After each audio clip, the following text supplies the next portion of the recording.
The Woman in the Rain, When Your Dead Wife Comes Back to Life. 3 years ago, Hannah Vale disappeared without a trace, leaving her husband Caleb to raise their son alone. Everyone assumed she was dead. But tonight, on a rain-soaked street corner, Caleb's world shatters again. Because there she is, begging for change like a ghost made flesh. What happened to her? Why did she leave? And why does she look so terrified? This is a story of betrayal, survival, and a love that refused to die. Stay until the end, hit that like button, and comment your city below so I can see how far this story travels. The rain came down like punishment that October night, sheets of water turning Seattle's streets into rivers of reflected neon. Caleb Mercer sat at the red light, his Mercedes idling with the kind of engineered quiet that cost more than most people's yearly rent. The wipers scraped across the windshield in hypnotic rhythm, back and forth, back and forth, clearing his view just long enough to see her. At first, she was just another silhouette, another nameless person huddled against the storefront, cardboard sign wilting in the downpour, paper cup extended toward indifferent traffic. Seattle had thousands of them. Caleb had trained himself to look past them, the way you learn to ignore background noise, not out of cruelty. He donated plenty to shelters, sat on charity boards, did his civic duty in the abstract, sanitized way that let him sleep at night. But this woman made him look twice. Something about the way she held herself, the angle of her shoulders, the desperate hunch that spoke of someone who'd recently learned what rock bottom actually felt like. The light stayed red. Rain drummed on the roof, and Caleb's eyes stayed locked on her. She was thin, too thin, the kind of thin that came from missing meals, not gym memberships. Her hair hung in dark, wet ropes around a face he couldn't quite see. She wore what might have once been a jacket, now just fabric clinging to shaking limbs. Every few seconds she'd flinch, head swiveling like prey checking for predators. The light turned green. Caleb didn't move. Behind him, a horn blared. He ignored it, something ice cold crawling up his spine.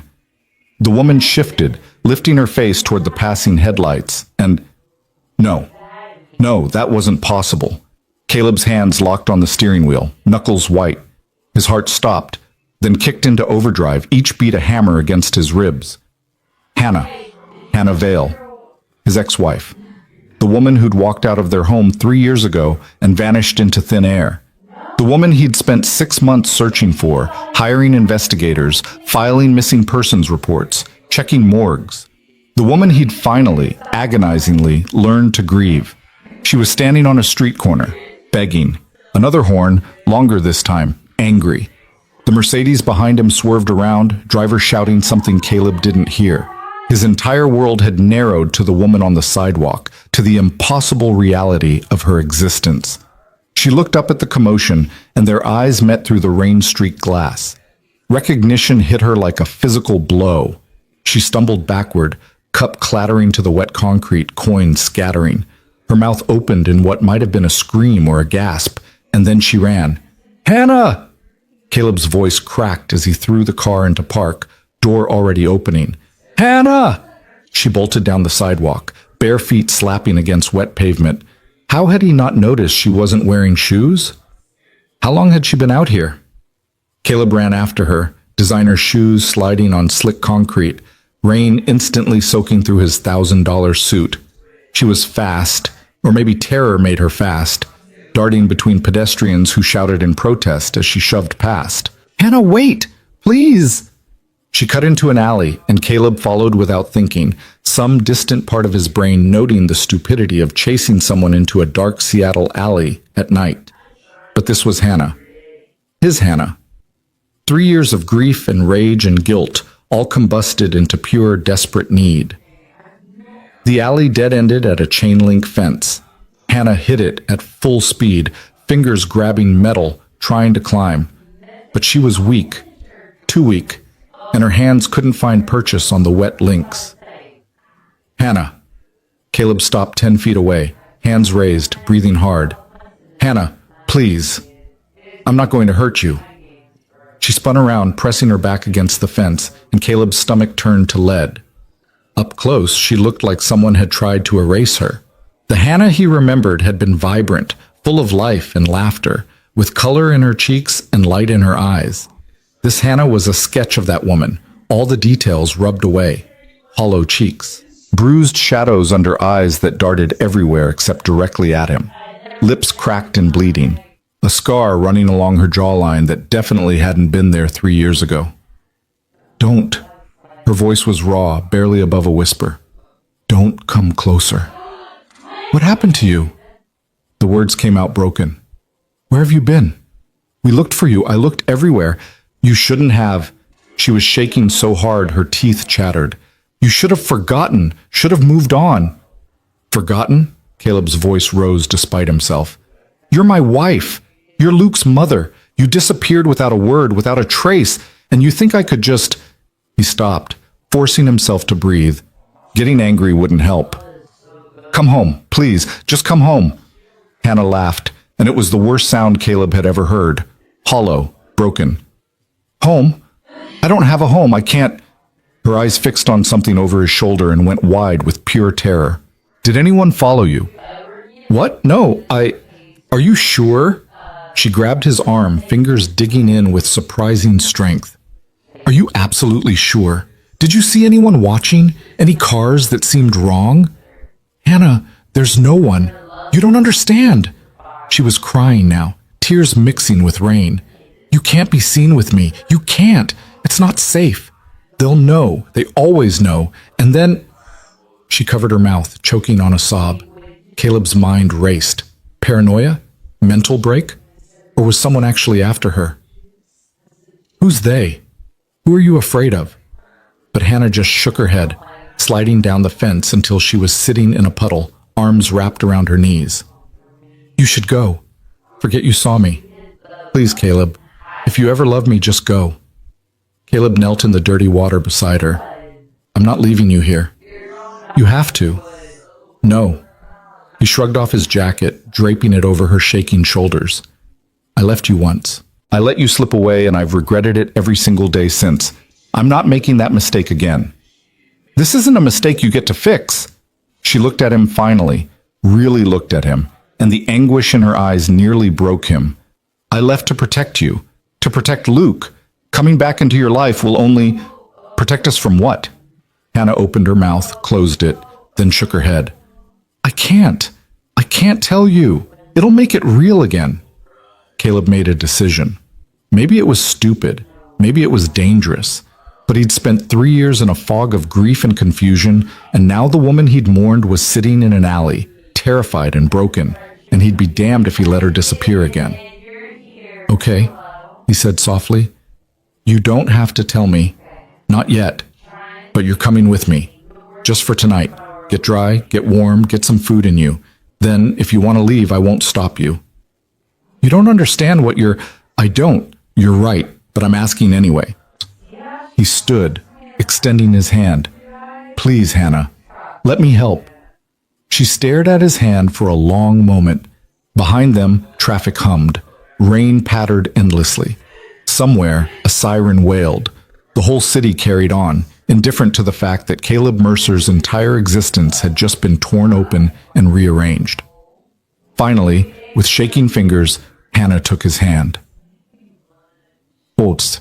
The drive to Caleb's estate in Medina took 20 minutes that felt like hours. Hannah sat in the passenger seat, jacket pulled tight around her, saying nothing. She jumped at every car that came too close, every set of headlights that lingered too long behind them. Her eyes never stopped moving, scanning mirrors, checking windows, cataloging threats Caleb couldn't see. He wanted to ask 1,000 questions, wanted to demand explanations, but the fragile thread connecting them felt too delicate to test, so he drove in silence, one hand on the wheel, the other aching to reach for hers, but not quite daring. The gate to his property rolled open with a quiet hum. Hannah tensed. It's just the gate, Caleb said gently. We're here. She looked at the house, all glass and modern lines, artfully lit against the night, and something complicated crossed her face. You moved. 2 years ago, the old house. He swallowed. Too many memories. She nodded, understanding in a way that made his chest tight. He parked in the garage, noting absently that his assistant Serena's car was gone. Good. He'd sent her home hours ago, told her to enjoy her weekend. The last thing he needed right now was questions he couldn't answer. Inside, Caleb led Hannah through the house, hyper-aware of her reactions. She moved like a wild thing in captivity, ready to bolt at any second. When they reached the guest suite, he flipped on the lights. There's a bathroom through there. Shower, toiletries, whatever you need. I'll bring you some clothes. He paused. When's the last time you ate? Hannah's silence was answer enough. Right. Give me 20 minutes. In his own room, Caleb stood for a moment, letting it all crash over him. Hannah. Alive. Here. In his house. After 3 years of nothing, of aching absence, she was in his guest room, probably stepping into his shower, probably... His phone buzzed. Luke's babysitter. All good here. Luke's been asleep since 8. See you tomorrow afternoon? Tomorrow. Right. Luke was at his mother's for the weekend, the monthly visit Caleb had negotiated to give himself occasional breathing room. Thank God. He had no idea how to explain any of this to a 5-year-old. He texted back confirmation, then pulled out clothes, a soft t-shirt, sweatpants, warm socks. Things that would swallow Hannah's too thin frame, but at least keep her warm. Then he headed to the kitchen.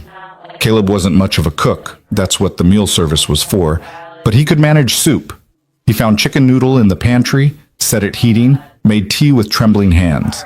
Normal actions. Domestic rituals. As if the world hadn't just tilted off its axis.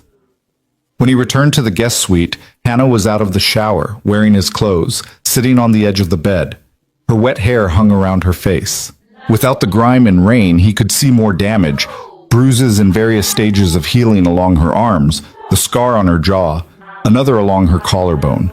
And her eyes, those eyes that had once sparkled with mischief and warmth, now just looked haunted. I made soup, Caleb said, setting the tray on the bedside table. And tea. You should eat slowly. If you haven't been eating regularly. I know. She looked at the food like it might bite her. Thank you. Caleb sat in the chair across from the bed, maintaining distance. I called my doctor, Avery Lang. She's a friend, someone I trust. She'll be here in an hour to check you over.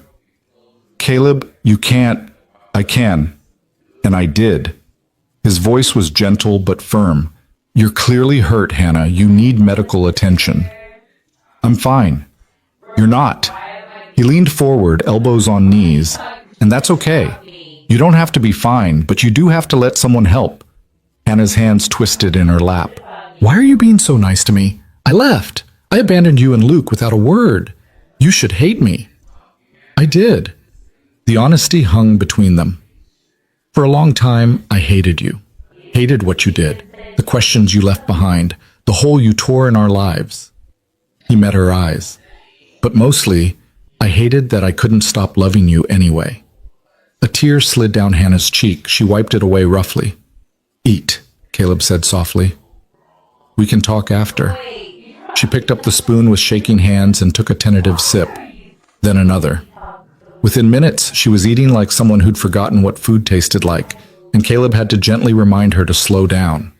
He watched, cataloging every reaction, every flinch, every moment of fear that crossed her face. Dr. Avery Lang arrived exactly 60 minutes later, a sleek woman in her 50s with kind eyes and the sort of unflappable demeanor that came from decades of emergency medicine. Caleb had called in a favor, asked her to come personally and discreetly. She'd asked only one question. Is someone in danger? I don't know, Caleb had answered honestly. Now Avery examined Hannah with efficient gentleness while Caleb waited in the hallway, pacing like an expectant father. 20 minutes later, she emerged, closing the door softly behind her. She's malnourished, dehydrated, and suffering from what looks like chronic stress and trauma, Avery said without preamble. Multiple old injuries that healed poorly, possible PTSD. She needs regular meals, rest, and probably therapy. Will she be okay? Avery's expression softened. Physically, with time and care, yes. Emotionally? She shook her head. That woman has been living in survival mode for a long time, Caleb. Whatever she's been through, it's going to take more than soup and a warm bed to heal. What do I do? Be patient, don't push. Let her set the pace. Avery squeezed his shoulder. And maybe get some answers about what she's running from, because she's definitely running from something. After Avery left, Caleb returned to the guest room. Hannah was back on the bed, curled into a ball, his clothes hanging off her frame. She says you need rest, Caleb said. I need to leave. But Hannah didn't move. Where would you go? I don't know. Somewhere you're not. Somewhere Luke isn't. Her voice cracked on their son's name. Caleb's heart clenched. He asks about you all the time. Where's Mama? When is Mama coming home? He swallowed hard. I didn't know what to tell him, so I said you'd gotten sick and had to go away to get better. Was that true, Hannah? Did you get sick? In a way. She looked at him finally, and the pain in her eyes was bottomless. How is he? Really? Caleb thought of his son, bright, energetic, so much like Hannah it hurt sometimes. He's good, smart, funny. He loves dinosaurs and won't eat anything green. He's starting kindergarten next fall. Kindergarten. Hannah's face crumpled. I missed so much. Then don't miss any more. I can't stay, Caleb. You keep saying that. He sat on the edge of the bed, not touching, but close. But you haven't told me why. You said you left to protect us. Protect us from what? Hannah's jaw worked. For a long moment, Caleb thought she wouldn't answer. Then, so quietly, he almost missed it. From the people who tried to kill me. The words hung in the air like smoke. What? 3 years ago. Hannah's voice was mechanical now, reciting facts to avoid feeling them. Someone started following me, watching the house, leaving notes. At first I thought I was paranoid. Postpartum anxiety, maybe. But then the threats got specific. Details about Luke's schedule, your meetings, things only someone watching closely would know. Caleb's blood ran cold. Why didn't you tell me? I tried. You were so busy with the company, the expansion, the investors. Every time I brought it up, you had a rational explanation. I was stressed, imagining things. Needed sleep. She laughed bitterly. Maybe I believed you. Maybe I wanted to believe you. Hannah. Then one night, I was driving home late from my sister's. A car followed me from the freeway. I thought I was being paranoid again, but then it sped up, rammed me from behind. Her hands were shaking again, clutching the blanket. I lost control. Went off the road. The car didn't stop. It came back, reversed, and tried to hit me again while I was still in the driver's seat. Horror washed through Caleb. Jesus Christ. I got out, ran into the trees. The driver chased me on foot. Hannah's eyes were far away now, seeing something Caleb couldn't. I fell down an embankment, hit my head. When I woke up, there were police lights above. I heard voices saying they found the car, but no body. I stayed hidden until they left. Why? Caleb's voice was hoarse. Why didn't you call for help? Because I was terrified. She looked at him, and her eyes were fierce despite the tears. Don't you understand? Someone knew where I'd be, knew my route, knew I'd be alone. That kind of information came from inside our life, Caleb, from someone close. And if I came back, if I showed up alive, whoever wanted me dead would just try again. But next time, they might not stop with me. They might go after you, or Luke. The logic was twisted but not insane. The logic of someone pushed to the edge and forced to make impossible choices. So you just vanished. I survived. Her voice hardened. I lived in shelters, under bridges, took cash jobs when I could find them, stayed invisible. And I watched from a distance to make sure you and Luke were okay. We weren't okay, Caleb's voice broke. We were destroyed. But you were alive. Hannah met his eyes. That's all that mattered. Caleb stood, needing to move, to process. He walked to the window, staring out at the manicured grounds, the perfect life he'd built on the ashes of his marriage. You should have trusted me, he said finally. Maybe, but I couldn't risk being wrong. He turned back to her. And now? You're here now. What changed? Hannah was quiet for a long moment. I got careless, started spending more time in the same areas, and I think someone recognized me. I've been seeing the same car lately, the same faces. It's starting again. Then we go to the police. And tell them what? Hannah's laugh was sharp. That 3 years ago someone tried to kill me, but I can't prove it? That I've been living on the streets instead of reporting it? They'll think I'm crazy. Then we hire security, investigators, Caleb. She stood, swaying slightly. You're not listening. Being near me puts you in danger, puts Luke in danger. I never should have let you bring me here. Too bad. Caleb crossed back to her. You're here, and I'm not letting you go back out there alone. You can't watch me. He gentled his voice. Hannah, for 3 years I've lived with questions, with guilt, with the weight of not knowing. Now you're here, and I finally have a chance to get answers, to actually help instead of just grieving uselessly. I'm not walking away from that. Even if it puts you at risk? Especially then.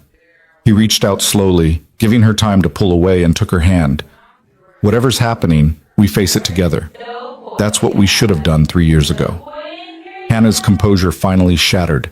She fell against him, sobbing, and Caleb wrapped his arms around her, holding tight. She weighed nothing, all angles and fragility, and he could feel her heart racing against his chest. I'm so tired, she whispered against his shoulder. I'm so tired of running. Then stop. He pressed his cheek to the top of her head. Stay, rest, let me help. They stood like that until Hannah's sobs quieted to shaky breaths. Finally, she pulled back, wiping her eyes. One night, she said, I'll stay one night. But in the morning, we talk to someone who can actually help. Caleb had already made the decision. I know an investigator, Jared Knox, former FBI. He's good, he's discreet, and he owes me a favor. Caleb, please, Hannah, just let me do this. She looked at him for a long moment, then nodded, too exhausted to argue anymore. Sleep, Caleb said. I'll be right down the hall if you need anything. But as he moved toward the door, Hannah's voice stopped him. Caleb? Does Luke? She swallowed hard. Does he remember me? Caleb's throat tightened. Every day. Hannah nodded, fresh tears spilling over, and Caleb left before his own composure could crack. In his office down the hall, Caleb pulled out his phone and dialed a number he hadn't called in months. Knox. The voice on the other end was gravel and cigarettes. Jared, it's Caleb Mercer. I need your help, and I need it to stay quiet. What kind of help? Caleb looked toward the guest room, thinking of the broken woman trying to sleep in his house, of the son who still sometimes cried for his mother, of the 3 years of anguish that suddenly had context. The kind, he said slowly, that might get dangerous. A pause. Then, I'll be there in the morning. Caleb ended the call and sank into his chair, head in his hands. The rain had stopped, leaving Seattle washed clean and glittering under streetlights. But inside this house, the storm was just beginning. The morning came gray and reluctant, typical Seattle winter pushing back against the idea of sunrise. Caleb had barely slept, his mind churning through Hannah's story, looking for holes, for explanations that made sense. Around 4 a.m., he'd given up and gone to check on her, standing in the doorway of the guest room, watching her sleep fitfully, tangled in blankets, occasionally crying out from nightmares he couldn't fight for her. Now at 7, he stood in his kitchen making coffee with hands that only shook a little. The house felt different, charged, as if Hannah's presence had rewritten the molecular structure of the air itself. Caleb? He turned. Hannah stood in the doorway, drowning in his clothes, hair a mess, eyes red-rimmed but clearer than last night. She looked like someone who'd survived the apocalypse and was still surprised to be breathing. Coffee? He offered. She nodded, moving to the kitchen island. For a few minutes, they existed in domestic silence. Caleb pouring coffee, Hannah adding cream with trembling hands, both of them carefully not addressing the enormity of the situation. Finally, Hannah spoke. I should leave before Luke comes home. Luke's with my mother for the weekend. He won't be back until tomorrow afternoon. Your mother? Hannah's face did something complicated. How is Patricia? Still formidable. Still running her book club like a military operation. Caleb paused. She took your disappearance hard. Blamed me for a while. She should blame me. She blamed everyone. He sipped his coffee. Knox will be here at 9. We'll figure this out, Hannah. You keep saying that like it's possible. Because it is. Before Hannah could argue, the doorbell rang. Caleb frowned. Too early for knocks, and no one else knew to come by. Through the window, he could see a familiar car. Serena. His executive assistant stood on the porch, holding what looked like files and a tablet, dressed in her usual impeccable business casual. Of course she'd show up. Serena Cole had been Caleb's right hand for 4 years, the person who anticipated his needs before he voiced them, who kept his life running smoothly when everything fell apart after Hannah left. It's my assistant, Caleb told Hannah. She probably has something for me to sign. I'll get rid of her. He opened the door before Serena could ring again. Morning! Serena's smile was bright, professional. Sorry to bother you on a weekend, but the Nakamura contracts need signatures before Monday, and I figured...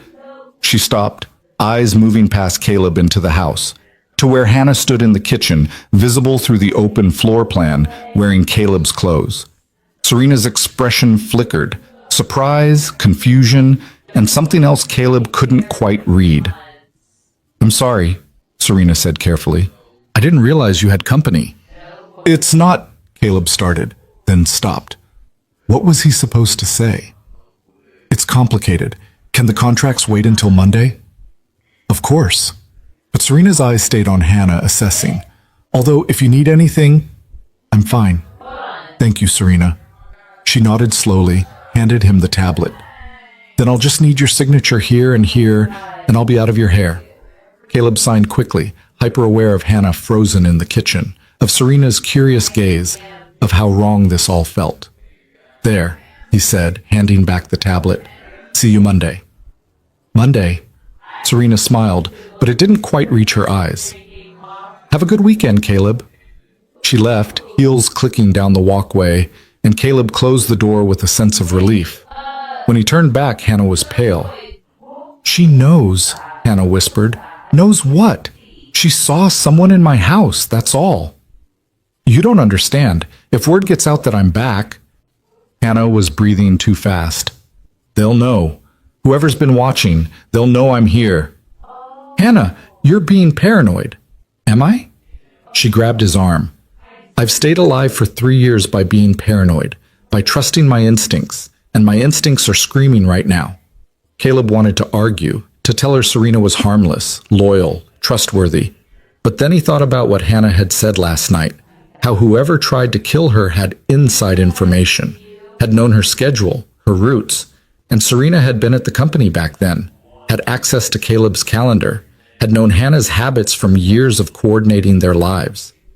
No, that was crazy. Serena had been a rock after Hannah disappeared, had helped Caleb through the worst of it, had taken on extra work without complaint, had been there for everything, every detail, every moment of his grief. What are you thinking? Hannah asked, reading his face. Nothing, probably nothing. But doubt had taken root, small and insidious. Knox will be here soon, we'll lay everything out, and he'll figure out what's real and what's not. Hannah didn't look convinced, but she nodded. Jared Knox arrived at 9 sharp, a compact man in his 50s with gray hair and eyes that missed nothing. He'd worked for the FBI for 20 years before going private, and Caleb had used him once before to investigate corporate espionage. Knox had found the leak in 3 days. Now, sitting in Caleb's office with Hannah curled in a chair like a cornered animal, Knox listened without interruption as she told her story. When she finished, he was quiet for a long moment. You didn't go to the police, he finally said. Not a question. No. Do you remember anything specific about the car? Make, model, license plate? It was dark. It happened fast. Hannah's hands twisted together. I remember headlights, the impact, then running. What about the driver? Did you see them? No. They chased me on foot, but it was dark and I was running. I heard them, but I didn't see. Knox made a note.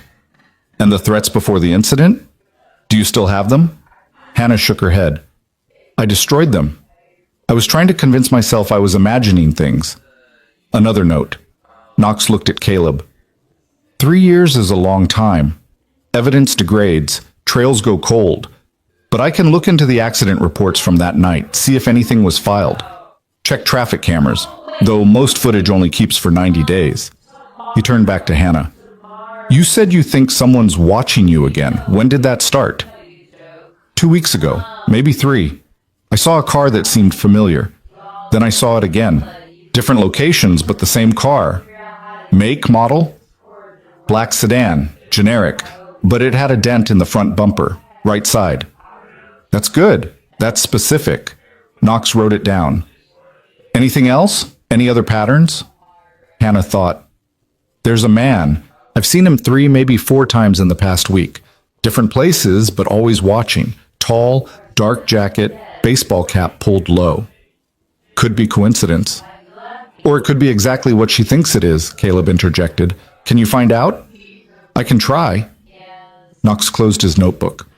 I'll start with the accident reports and work forward.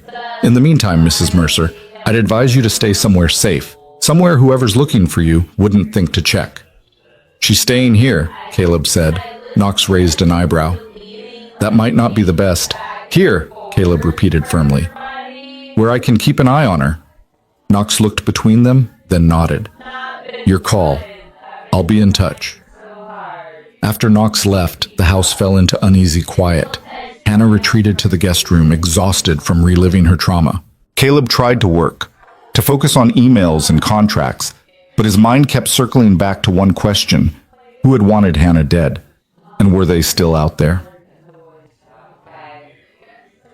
The answer started to take shape 2 days later.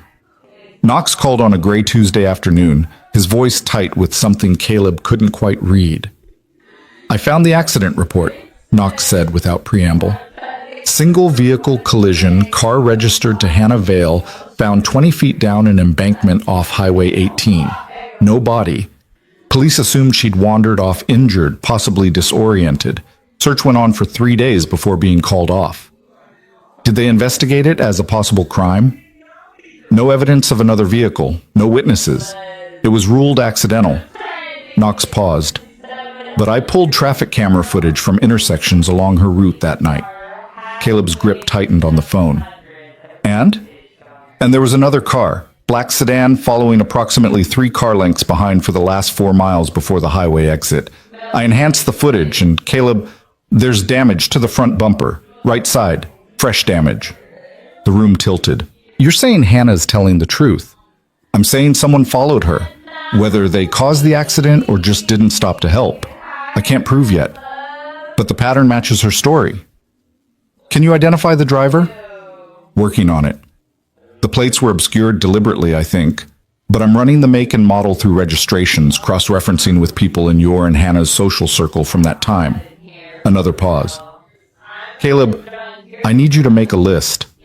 Everyone who had access to Hannah's schedule. Everyone who knew her routines. That could be a lot of people. Then make a long list. Caleb spent the next hour reconstructing their life from 3 years ago. Friends, family, colleagues, service people. The list grew uncomfortably long. Hannah's yoga instructor, the nanny they'd had briefly, Caleb's business partners. Serena. He stared at her name on the screen. Serena, who'd been there through everything. Who'd held him together when he was falling apart. Who knew his schedule better than he did. Who anticipated his needs. Who'd become indispensable. Who'd been working for him when Hannah disappeared. His phone buzzed. A text from Serena herself. Don't forget the board meeting Thursday. Prepped your notes.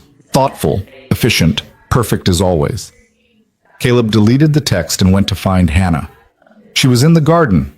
Caleb's landscaper had created a small haven out back, and Hannah had discovered it that morning. Now she sat on a bench, face turned toward weak sunlight filtering through clouds, looking more peaceful than Caleb had seen her since she'd returned. Knox called, he said, sitting beside her. Hannah tensed. And? He found footage of a car following you that night. Black sedan, damaged right bumper. Her breath caught. So I'm not crazy. You were never crazy. Caleb took her hand carefully. Hannah, we need to talk about who might have wanted to hurt you. I've thought about it constantly for 3 years. I don't have answers. Did you have enemies? Anyone angry with you? Maybe something from before we met? Hannah shook her head. I was a graphic designer. I made websites and logos. I didn't exactly cultivate enemies. What about my life? My business? Could someone have targeted you to get to me? Maybe. But she didn't sound convinced. They sat in silence, and Caleb's mind kept returning to the same impossible thought. Serena. Could it really be Serena? What possible motive would she have? Professional jealousy? Some twisted obsession? It seemed absurd, the plot of a bad thriller, except Hannah was alive and traumatized, and someone had tried to kill her, and the evidence said that someone was real. I need to ask you something, Caleb said slowly, and I need you to really think about it. Was there anyone in my life, anyone close to me, who might have had a reason to want you gone? Hannah went very still. Why are you asking? Just humor me. She was quiet for a long time. Then, your assistant, Serena. Caleb's heart kicked. What about her? She always looked at me strangely, like I was in her way or something. I mentioned it to you once, and you said I was imagining things. The memory surfaced. An argument, Hannah upset, Caleb dismissive. Serena's just protective of my time. She's not plotting against you.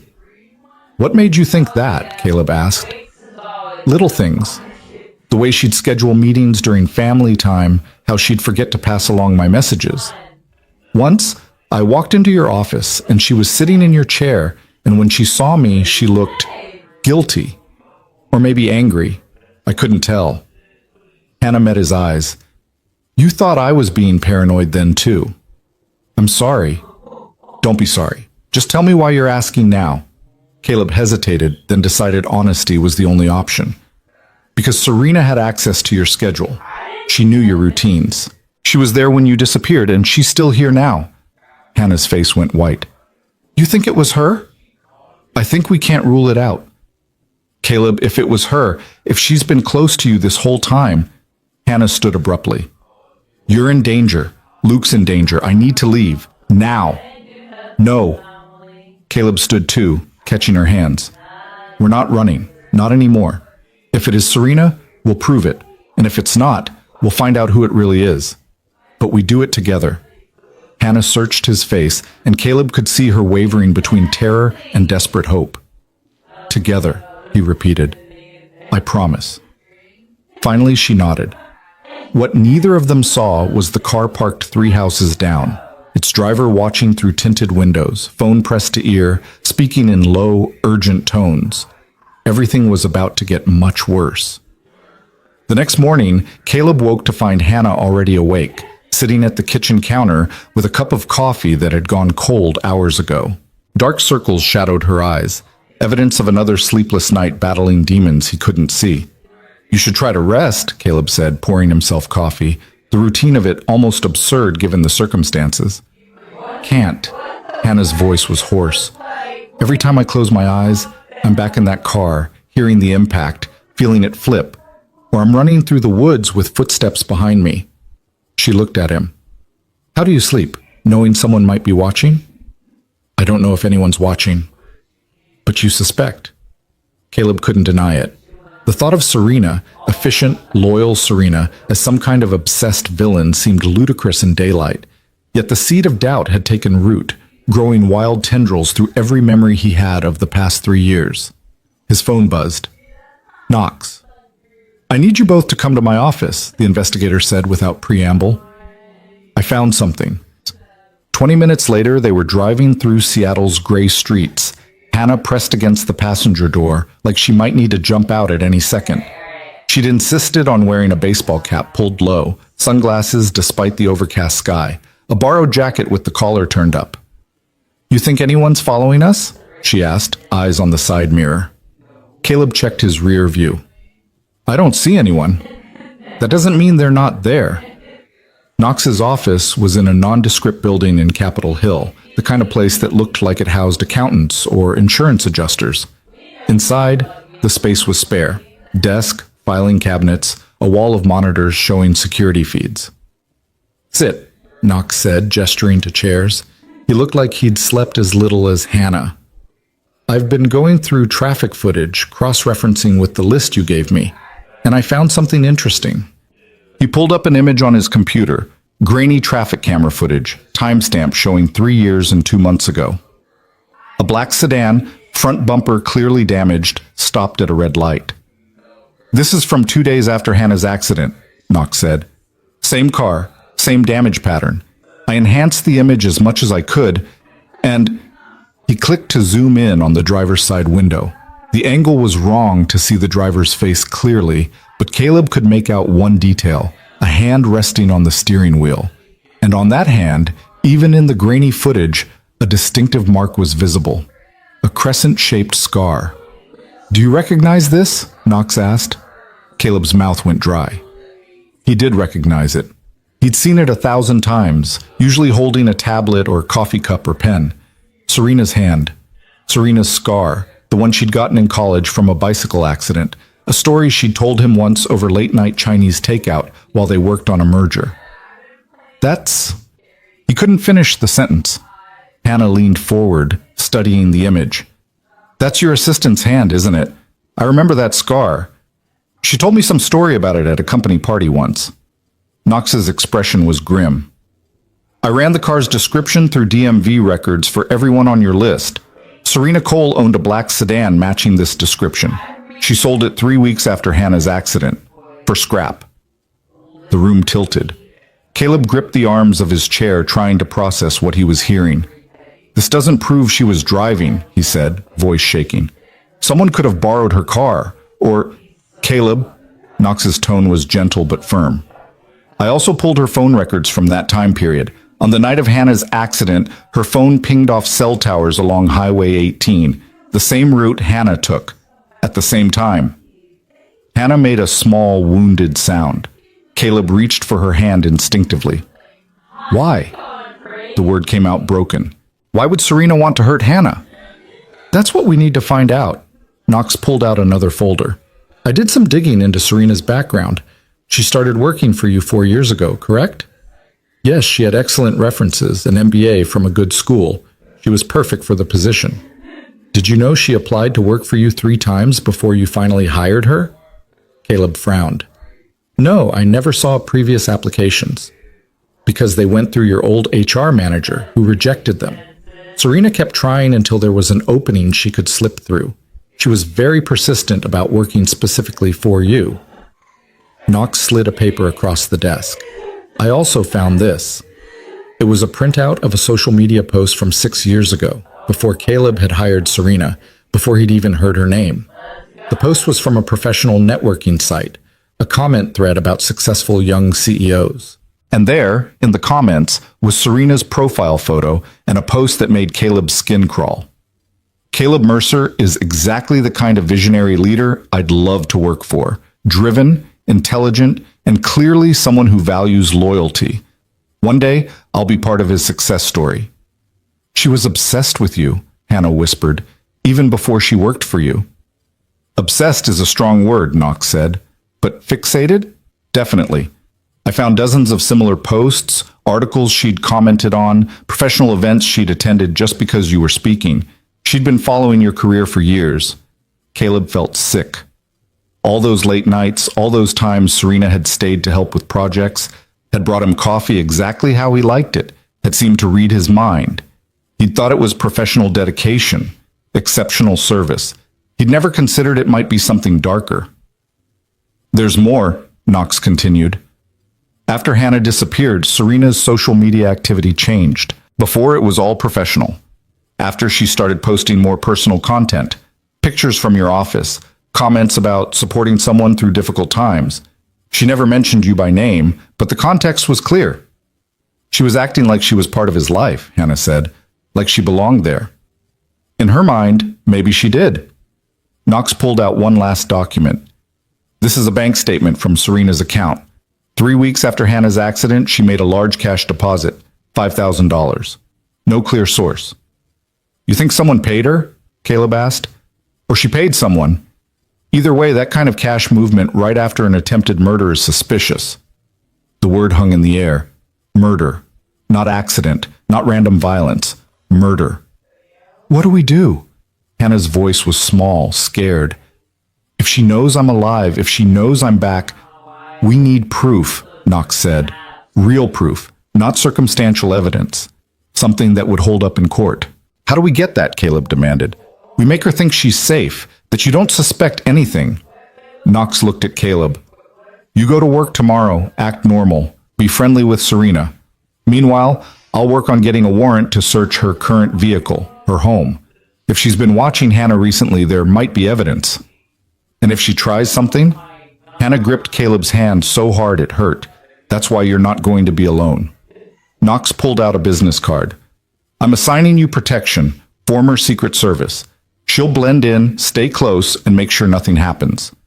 Caleb wanted to argue, wanted to confront Serena immediately, wanted to demand answers and apologies and explanations for the 3 years of hell she'd put them through. But Knox was right. They needed to be smart. Okay, he said finally. Okay, I'll do it. That night, back at the house, Caleb and Hannah sat in tense silence. The idea of seeing Serena tomorrow, of pretending everything was normal, made his stomach churn. I don't want you to go, Hannah said quietly. What if she knows we're onto her?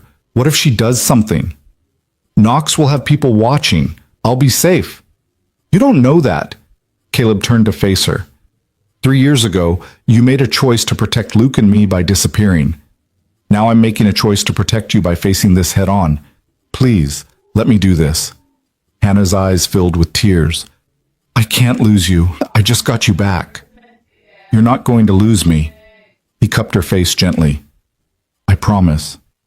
She leaned into his touch, and for a moment they were just Caleb and Hannah again. Not two people navigating trauma and danger, but the couple who'd once been happy, who'd built a life together, who'd loved each other before everything fell apart. I never stopped, Hannah whispered, loving you. Even when I was living under bridges, even when I thought I'd never see you again, I never stopped. Caleb's heart cracked open.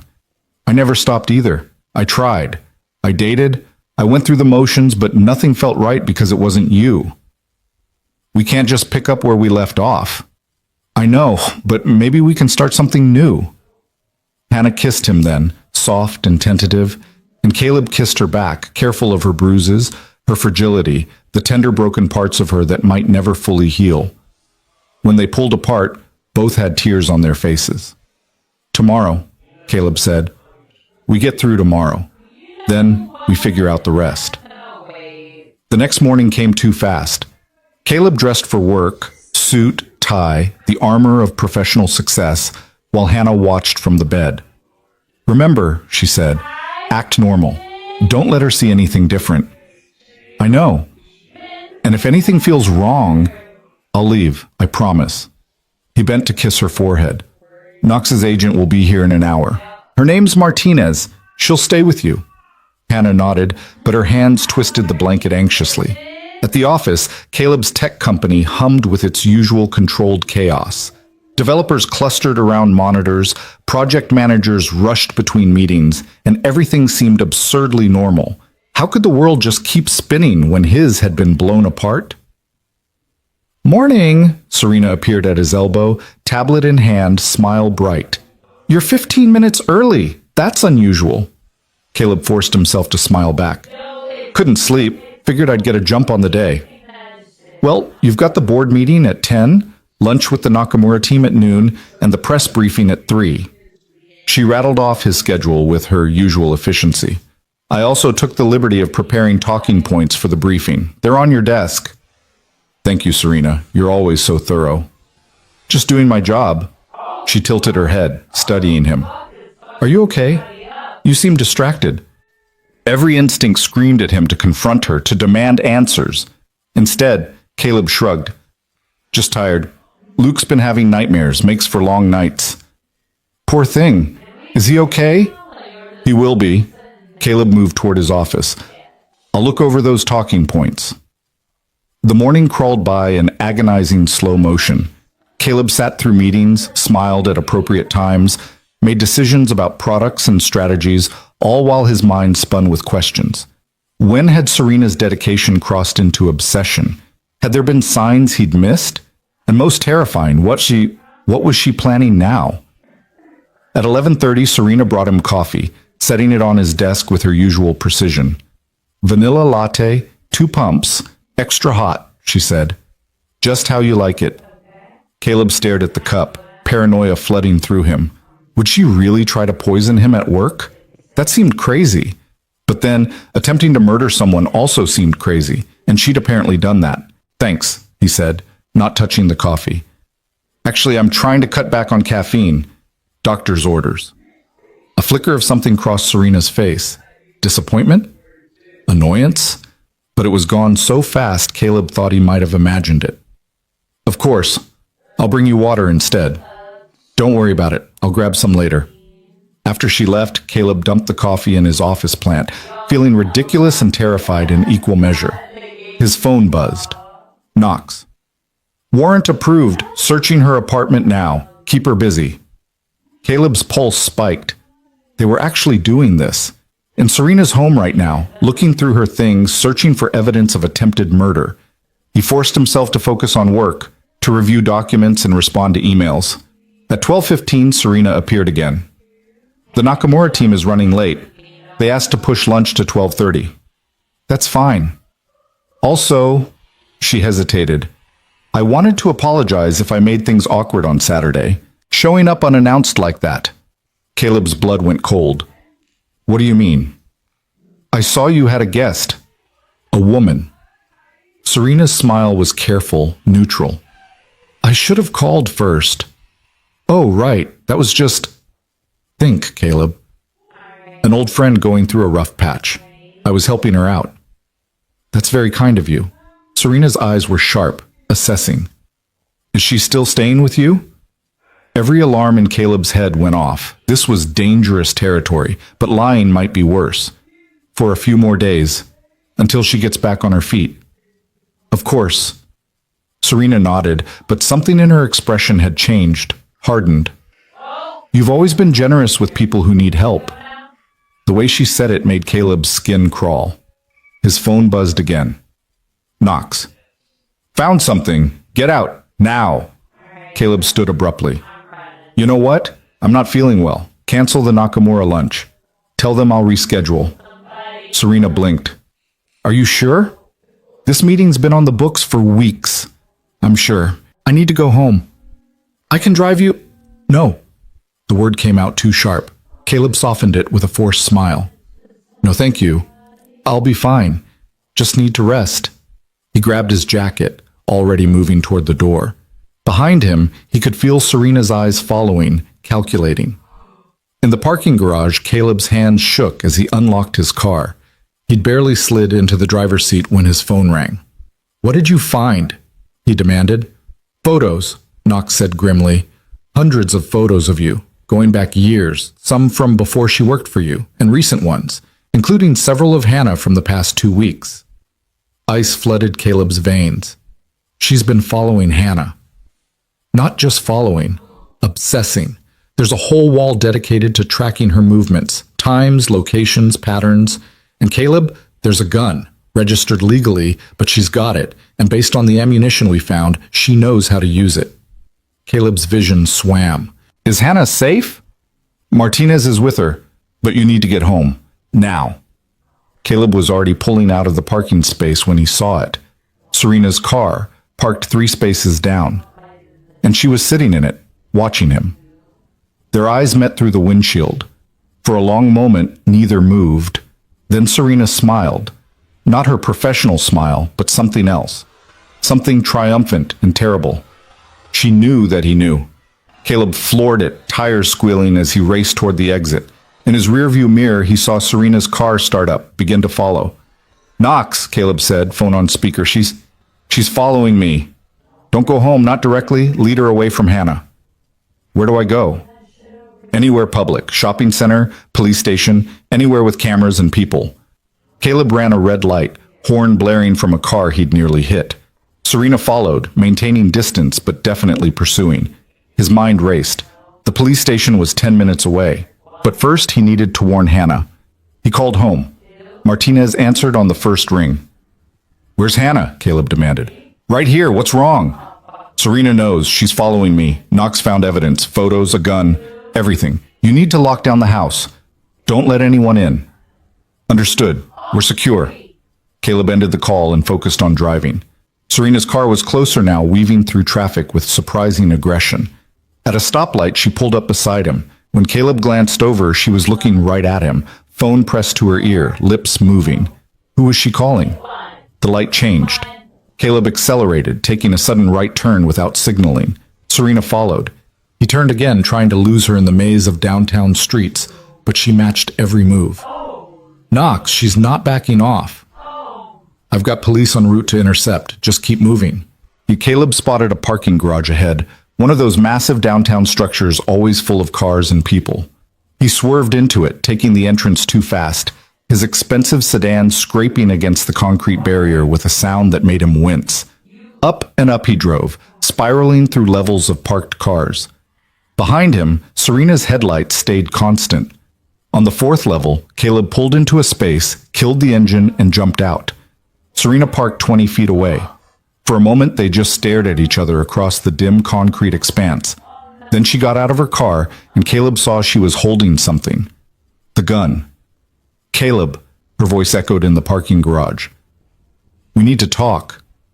Put the gun down, Serena. I can't do that. She walked closer, gun steady in her hands. Not until you understand. Understand what? That you tried to kill my wife? That you've been stalking her? I saved you. Serena's composure cracked, fury bleeding through. Hannah was wrong for you. She didn't appreciate what she had. She took you for granted, took Luke for granted. I saw it every day. Every time she called to complain about work keeping you late, every time she made you feel guilty for building something great. That's not your decision to make. Someone had to make it. Serena moved closer, and Caleb backed up against a concrete pillar. You were miserable with her. I could see it. After she left, after she was finally gone, you started to thrive. The company grew, you became focused, and I was there helping you every step of the way. You were there because you forced it. You tried to murder her. I gave her a choice. Serena's voice rose, echoing. I told her to leave, told her if she really loved you and Luke, she'd disappear and let you move on. She refused. So yes, I made her disappear. And you know what? You were better off. Luke was better off. We were all better off. We? Caleb's voice shook with rage and disbelief. There is no we, Serena. There never was. There could have been. Tears streamed down her face now, gun wavering. If she'd just stayed gone. If she'd just died like she was supposed to. But she came back and now you're protecting her again, choosing her again, and I won't let her destroy you. The only person destroying anything is you. Sirens wailed in the distance, growing closer. Serena heard them too, her expression hardened. I did everything for you, she whispered. Everything. And this is how you repay me? By not letting you kill my wife? Yes, Serena, that's exactly how I repay attempted murder. The gun rose, pointing at his chest. Caleb's heart hammered against his ribs. I could do it right now, Serena said. End this. Then go finish what I started with Hannah. You'd never make it out of this garage. Police are already on their way up. As if on cue, the stairwell door burst open. Police, drop the weapon. Serena's hand shook. For a terrible moment, Caleb thought she might shoot anyway, might take him down with her in one final desperate act. Then the gun clattered to the concrete. Serena sank to her knees, sobbing. I loved you, she said as officers surrounded her, weapons drawn. I loved you, and she didn't deserve you. You don't know the first thing about love, Caleb said quietly. They hauled Serena away in handcuffs, still crying, still trying to explain herself even as they read her rights. Knox appeared, materializing from somewhere, guiding Caleb to sit on the hood of his car. You okay? The investigator asked. She had a gun. She was going to... Caleb couldn't finish the sentence. But she didn't. You're safe. Hannah's safe. Is she? Caleb looked at Knox. Serena talked about finishing what she started. What if there's more? What if... We've got her, Caleb. It's over. But as they left the parking garage, as Caleb drove home with a police escort, one thought kept circling through his mind. Serena had spent 3 years believing she'd won. 3 years living next to him, working with him, maybe falling deeper into her delusion. What had she planned to do once Hannah was permanently gone? The thought made him drive faster, desperate to get home, to see Hannah alive and whole and safe. At the house, Martinez met him at the door. "She's in the living room. She's okay." Hannah looked up when Caleb entered, and the relief on her face nearly broke him. He crossed the room in 3 strides, pulling her into his arms. "It's over," he said into her hair. Serena confessed. "They arrested her. It's over." Hannah clung to him, shaking. "She really tried to kill me. For you." "Not for me. For some twisted version of me that existed only in her head." Caleb pulled back to look at her. "I'm so sorry. If I'd seen it sooner, if I'd listened when you said something felt off." "You didn't know. How could you?" "I should have. I should have protected you." "You did." Hannah touched his face gently. "You found me. You brought me home. You figured out the truth. You protected me when it mattered most." They held each other as the day faded outside, as police came and went taking statements, as Knox wrapped up the investigation. Somewhere across the city, Serena sat in a cell, her obsession finally exposed. And here, in this house that had held so much grief, Caleb and Hannah began the impossible process of healing. But the hardest part was still ahead. Luke was coming home tomorrow. That night, neither of them slept. Caleb and Hannah sat in the living room long after Knox and the police had left, long after Martinez had checked every lock and security camera twice before finally agreeing to leave. The house felt too quiet, as if holding its breath, waiting for the next crisis. "What are we going to tell him?" Hannah's voice was barely audible. She'd asked the question 3 times already, each iteration more desperate than the last. Caleb didn't have a better answer than he'd had the first time. The truth. Some version of it. "He's 5 years old, Caleb. How do we explain that his mother didn't abandon him? She was running for her life. That the nice lady who brought him cookies at your office tried to kill me?" Hannah's hands twisted together, a nervous habit she'd developed somewhere in the past 3 years. "How do we make that make sense to a kindergartner?" "We don't." Caleb moved closer, taking her restless hands in his. "We tell him you were sick, that you had to go away to get better, that you wanted to come home but couldn't until now.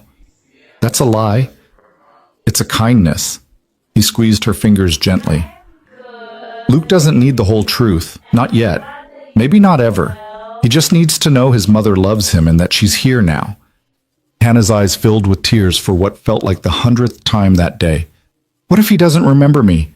What if he looks at me like I'm a stranger?" "Then we start over. We build new memories." Caleb's voice was steady, even though his heart was hammering. "Hannah, I won't lie to you. This is going to be hard. He's going to have questions. He might be angry or confused or scared, but we'll figure it out, together." The word hung between them, weighted with promise and uncertainty. Together. They'd once been good at that, before the world had torn them apart. Hannah leaned against him, exhausted in every possible way. "I used to imagine this moment. When I was sleeping in shelters or under bridges, I'd close my eyes and picture coming home, seeing Luke again. In my head, it was always perfect. He'd run to me, I'd hold him, and everything would be okay." She laughed bitterly. "Reality is so much more complicated." "Reality usually is." Caleb pressed a kiss to the top of her head. "But we're here. We're alive. That's more than we had a week ago." They sat in silence until the sky began to lighten, gray dawn creeping through the windows. Somewhere in the city, Serena Cole sat in a jail cell awaiting arraignment on charges of attempted murder, stalking, and assault with a deadly weapon. The woman who'd organized Caleb's life, who'd known his coffee order and his meeting schedules and apparently his every movement, would spend the next several decades behind bars. The thought should have brought satisfaction. Instead, Caleb just felt hollow. How had he missed it? How had someone so disturbed operated right under his nose for years without him seeing the signs? "Stop," Hannah said softly, reading his thoughts the way she used to. "I can hear you blaming yourself from here. I hired her. I trusted her. I let her get close to Luke. She fooled everyone, Caleb. That's what people like her do. They're good at hiding what they really are." Hannah sat up, turning to face him. "You couldn't have known. I didn't even know." and I was the one she was targeting. You suspected. You said she looked at you strangely, and you thought I was being paranoid, which, given that I actually was being paranoid about a lot of things back then, was a reasonable assumption. She touched his face, forcing him to meet her eyes. We can't change the past. We can only move forward. Caleb caught her hand, holding it against his cheek. 3 years ago, they'd been falling apart, their marriage crumbling under the weight of his work schedule and her increasing anxiety and the general chaos of new parenthood. 3 years ago, he'd thought losing Hannah was the worst thing that could happen. Now having her back, he understood that the worst thing had been not fighting harder to keep her. I'm going to do better this time, he said. I'm going to listen when you're worried. I'm going to be present. I'm going to... Caleb. Hannah's smile was sad and knowing. You can't fix 3 years in one night. We're both different people now. We need to figure out who these new versions of us are before we can figure out who we are together. I know, but I want to try. So do I. They kissed then, gentle and tentative, testing the waters of what might be possible. When they pulled apart, dawn had fully arrived, painting the sky in shades of pearl and rose. He'll be here at 2, Caleb said, checking his phone. His mother had confirmed she'd drop Luke off after lunch as planned. We should probably figure out what we're actually going to say. The next 6 hours passed in a blur of nervous preparation. Hannah showered and changed into borrowed clothes that actually fit, courtesy of a quick shopping trip Caleb made while she tried to eat breakfast without throwing up from anxiety. She looked more like herself now, though still too thin, still carrying shadows under her eyes that wouldn't fade quickly. They practiced different versions of the conversation, role-playing scenarios until the words felt almost natural. Hannah would be introduced as someone who needed help, a friend of Caleb's who was staying with them for a while. They'd gauge Luke's reaction before deciding how much more to share. And if he asks why she looks like the pictures of his mom, Caleb had asked, Hannah had no answer for that. At 1:30, Caleb's phone rang. His mother. We're running a few minutes early, Patricia Mercer said in her brisk, no-nonsense way. Luke insisted on bringing home the volcano he made at my house. It's already leaking vinegar all over my back seat, so I'd like to deliver him sooner rather than later. Mom, wait. See you in 10 minutes, dear. She hung up before Caleb could explain that they needed more time, that Hannah wasn't ready, that he wasn't ready, that nothing about this situation was ready. They're coming now, he told Hannah, who had gone pale. 10 minutes. I can't do this. I should hide. I should... Hey. Caleb took her shoulders gently. Breathe. You can do this. You've survived 3 years on the streets. You survived an attempt on your life. You can survive meeting your son. That's different. That was just survival. This is... Her voice broke. This is everything. The doorbell rang before either of them could say more. Through the window, Caleb saw his mother's Mercedes in the driveway, passenger door already open. And there, climbing out with careful 5-year-old determination, was Luke. Caleb's heart seized. His son had grown even in the week since he'd seen him. Or maybe it just felt that way, knowing Hannah was about to see him for the first time in 3 years, measuring the changes through her eyes. You don't have to do this right now, Caleb said quietly to Hannah. You could wait in another room. We could ease into it. No. Hannah straightened her spine, wiping her eyes. No more waiting. No more hiding. Caleb squeezed her hand once, then went to open the door. Daddy! Luke barreled into his legs, all energy and excitement. Grandma let me make a volcano and it exploded everywhere and it was so cool. Can we make one here? Can we make a bigger one? Maybe, Caleb said, ruffling his son's dark hair. Hair the same shade as Hannah's. We'll see. Patricia appeared behind Luke, carrying a backpack and looking simultaneously amused and exasperated. The volcano is still in the car. I suggest you retrieve it before it eats through my upholstery. Her sharp eyes moved past Caleb into the house, landing on Hannah. For a long moment, his mother simply stared. Her face went through a complicated series of expressions. Shock, disbelief, and something that might have been fury or relief, or both. Patricia, Hannah said quietly, voice shaking. Hannah. Patricia's tone was controlled, decades of finishing school keeping her composure intact. You're alive. I can explain. I'm sure you can. Patricia's attention shifted to Luke, who was already wriggling out of Caleb's grip, eager to explore. Though perhaps not in front of little ears. Luke, oblivious to the tension crackling between the adults, had spotted Hannah standing in the hallway. He stopped, tilting his head in that curious way children do when confronted with something new and interesting. "Who's that?" he asked. Caleb's throat closed up. Beside him, he could feel Hannah trembling. "This is Hannah," Caleb managed. She's a friend who's staying with us for a while." Luke studied Hannah with the unnerving directness of the very young. "You look like my mom." The words punched the air from the room. Hannah made a small, choked sound. Her hand came up to cover her mouth, tears already spilling over. "Your mom?" Patricia's voice was carefully neutral, but Caleb could hear the strain underneath. "Yeah." Luke pointed at a framed photo on the hallway table. One of the few pictures of Hannah that Caleb had kept out. This one showing her holding baby Luke, both of them laughing. "See? She has the same hair and the same smile. Do you know my mom?" This last question was directed at Hannah with heartbreaking hope. Hannah knelt down slowly, bringing herself to Luke's eye level. Caleb could see her fighting for control, could see the war between the desire to grab her son and hold him forever and the knowledge that she couldn't, not yet, not like this.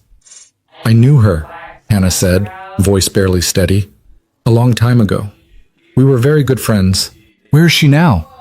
The question almost broke her. Caleb saw it in the way her shoulders shook, the way her breathing hitched. "She had to go away for a while," Hannah said. "But she thought about you every single day. She missed you so much." "Did she get better?" Luke's face was so earnest, so full of innocent trust. "Daddy said she was sick and had to get better." "Yes." Hannah's smile was watery but genuine. "Yes, she got better." Luke seemed to consider this, his young mind working through some internal logic. Then, with the mercurial nature of children, he moved on. "Do you want to see my volcano? It's in Grandma's car and it's really cool." "I would love to see your volcano," Hannah said. Luke grabbed her hand unselfconsciously, tugging her toward the door, chattering about baking soda and vinegar and how the red food coloring made it look like real lava. Hannah let herself be pulled along, looking back at Caleb with an expression of such raw emotion he had to look away. Patricia stepped closer to her son, voice low. "What in the name of God is going on, Caleb?" "It's complicated. That woman has been gone for 3 years.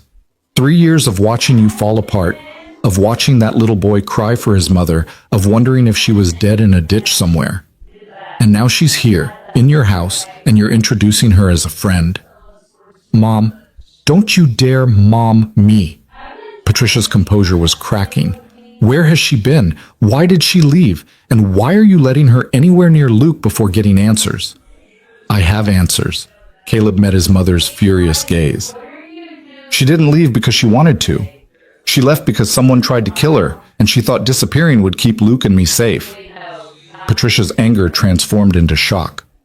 "What?" "My assistant, Serena. She was obsessed with me. She tried to kill Hannah 3 years ago, and Hannah's been living on the streets ever since, hiding." The words tumbled out, exhausting just to say. "We just found out. Serena confessed yesterday. She's in jail." His mother sank onto the entryway bench, hand pressed to her chest. "Serena Cole? The woman who organized Luke's birthday party? Who brought us Christmas cookies?" "Yes?" "Dear God." Patricia looked toward the driveway where Hannah and Luke were examining the infamous volcano. "That poor girl, living like that, thinking she was protecting you." She stopped, shook her head. "Does Luke know?" "Not yet. We're trying to figure out how to tell him." "You can't." Patricia's voice was firm. "Not the whole truth. He's too young." "I know, but he'll figure out eventually that Hannah is his mother. Kids aren't stupid." "Then let him figure it out on his own timeline." Patricia stood, straightening her jacket with shaking hands. "Let him get to know her as a person first. Build trust. Then, when he's ready, when you're ready, you can tell him more." It was almost exactly what Hannah had said, and the rightness of it settled over Caleb like a weight and a relief simultaneously. Outside, Luke's laughter rang out as the volcano apparently performed successfully, erupting foam and food coloring across Patricia's driveway. Hannah was laughing too, a sound Caleb hadn't heard in 3 years, and it was beautiful and heartbreaking all at once. Over the next few days, a strange new rhythm developed. Hannah moved through the house like a ghost, learning to be solid again, present but uncertain, always waiting for permission to exist in spaces that used to be hers. Luke, with the adaptability of children, accepted her presence without question. To him, she was just Hannah, his dad's friend, someone nice who helped with puzzles and listened to his stories about kindergarten and didn't mind when he wanted to watch the same dinosaur documentary 17 times. But there were moments when Caleb caught Hannah watching Luke with such naked longing it hurt to witness. Moments when Luke would say something or make a particular expression, and Hannah would have to leave the room to cry. Moments when the weight of 3 lost years pressed down so hard that breathing felt impossible. "He doesn't remember me," Hannah said one night after Luke had gone to bed. They were sitting in the kitchen, the same spots they'd occupied that first night, except now it was routine instead of surreal. "Not really. He recognizes something familiar maybe, but I'm not his mother to him. I'm just some woman staying in his house." "Give it time." "What if time isn't enough?" Hannah's voice cracked. "What if I've been gone too long? What if the person he needed me to be doesn't exist anymore?" Caleb didn't have an answer that wouldn't sound like a platitude, so instead he reached across the table and took her hand. She gripped it like a lifeline. The breakthrough came unexpectedly, as these things often do. It was a Tuesday afternoon, and Caleb was working from home, video calls with Tokyo playing in his office, while Hannah sat in the living room reading. Luke burst through the front door, early release from kindergarten, backpack bouncing. "Hannah! Hannah! You have to help me!" He was already pulling papers from his backpack, small face scrunched with worry. "We have to make a family tree for school, and I don't know what to put, and it's due tomorrow, and—" He stopped, staring at the paper in his hands. The assignment was clear. Draw your family tree, include parents and grandparents, bring it to share with the class. Hannah carefully set down her book. "What's wrong, sweetheart?" "I don't have a mom to put on the tree." Luke's voice was small, uncertain. "All the other kids have moms, but mine is gone, and I don't remember what she looks like, really, just from pictures," and tears started to well up. Hannah slid off the couch, kneeling in front of him. "Hey, it's okay. It's okay to be sad about that. But I don't know what to do." Luke wiped his nose with the back of his hand. "My teacher said family trees show the people who love us. But if I can't put my mom because she's not here, does that mean she doesn't love me?" The question shattered something in Hannah's chest. Caleb, who had emerged from his office at the sound of Luke's distress, saw her face crumple, saw her struggle to maintain composure. "Luke," Hannah said, voice thick with tears she was fighting to contain. "Your mother loves you more than anything in the entire world.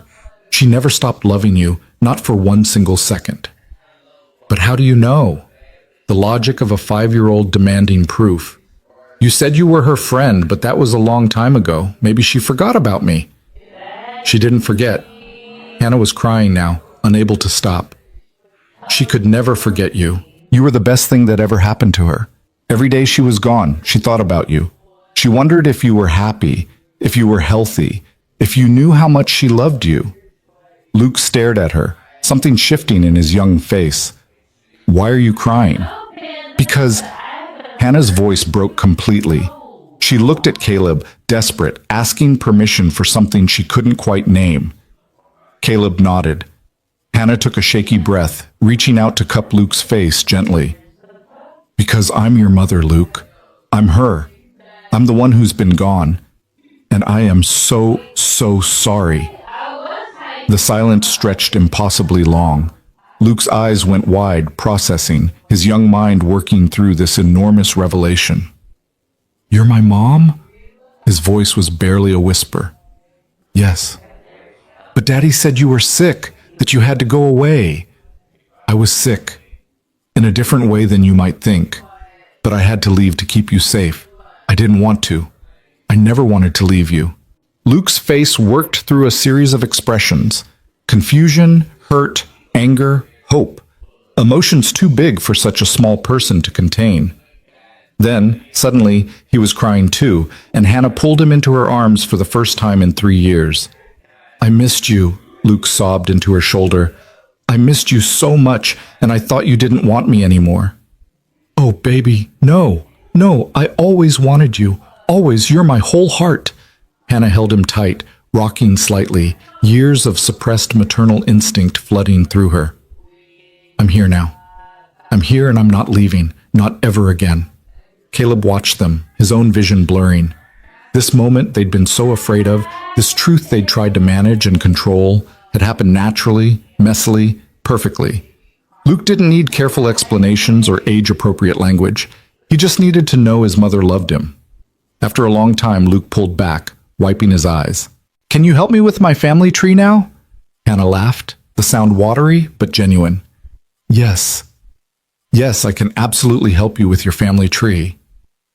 They spent the next hour on the floor, construction paper and markers spread around them, Luke narrating his entire life story to Hannah as if she hadn't been there for the first 2 years of it.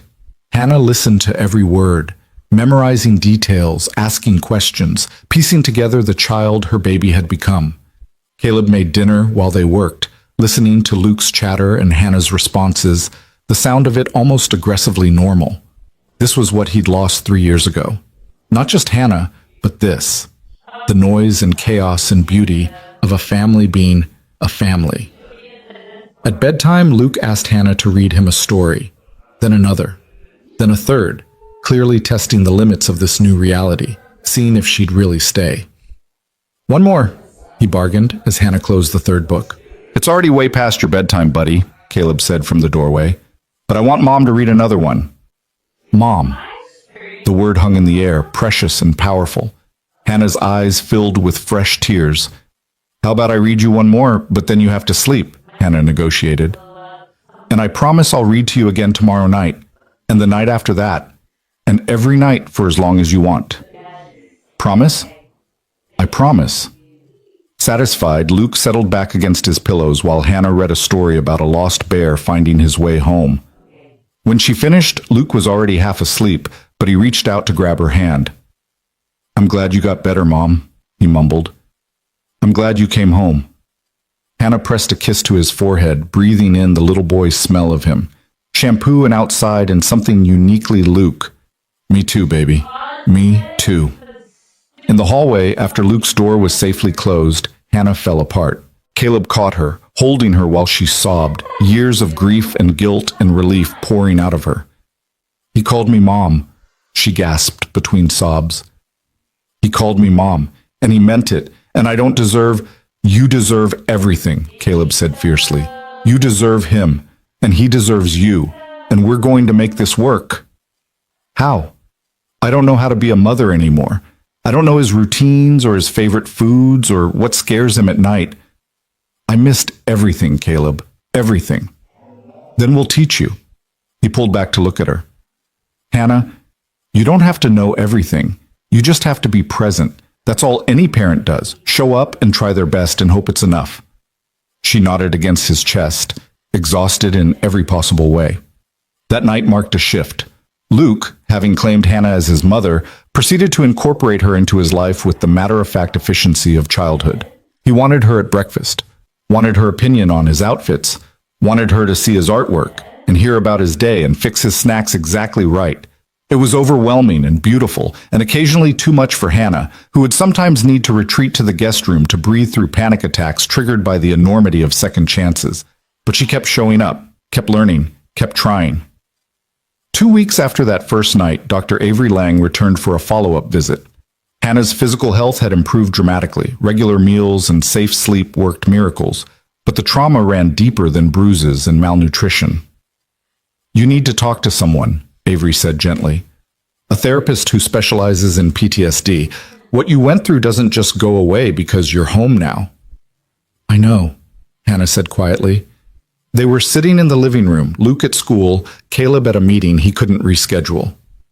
"Sometimes I still wake up thinking I'm in a shelter, or I hear a car backfire and I'm back in that moment, feeling my car hit the embankment.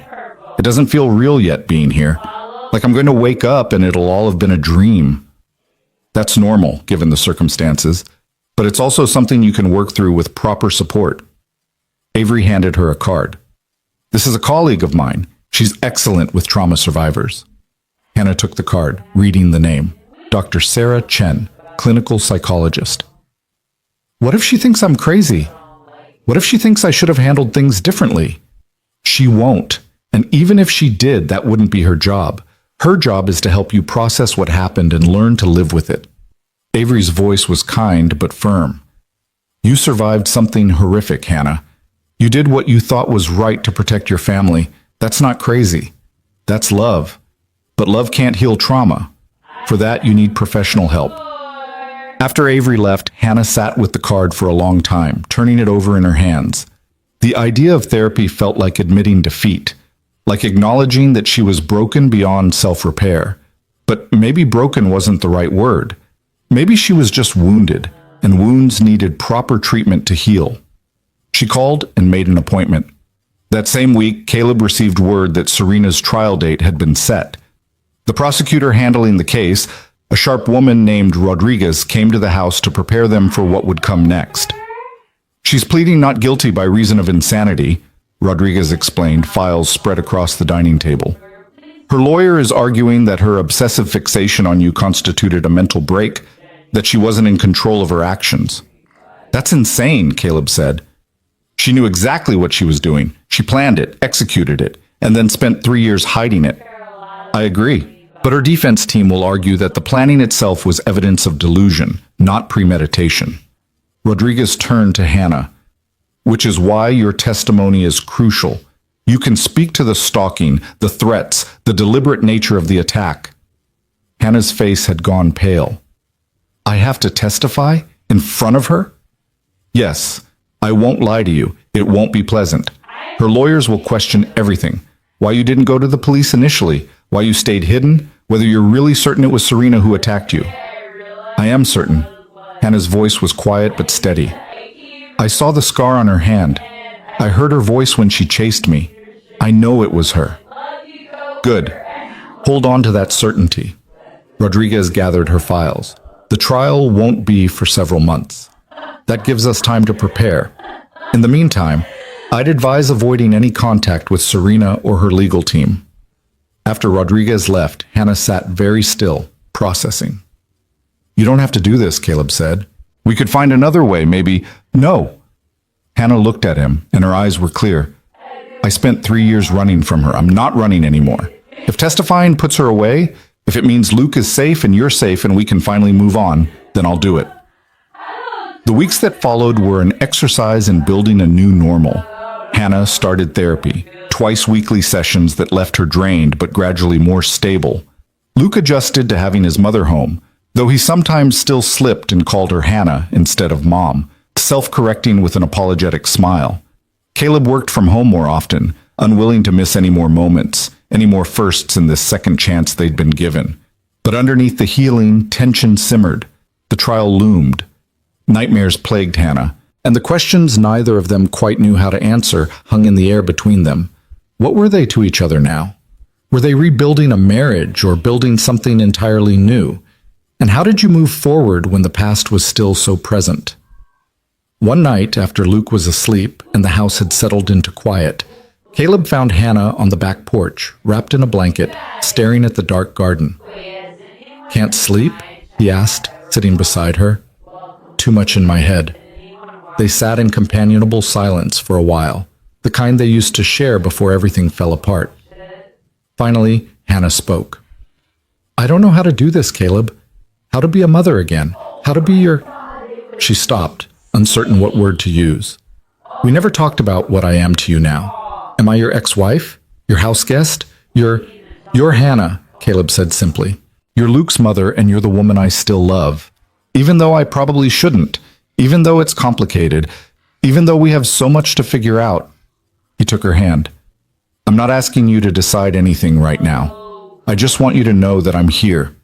Whatever you need, however long it takes, I'm here. Hannah leaned her head on his shoulder. I love you too. I I never stopped. But I'm so scared that I'm too broken now, that I can't be what you and Luke need.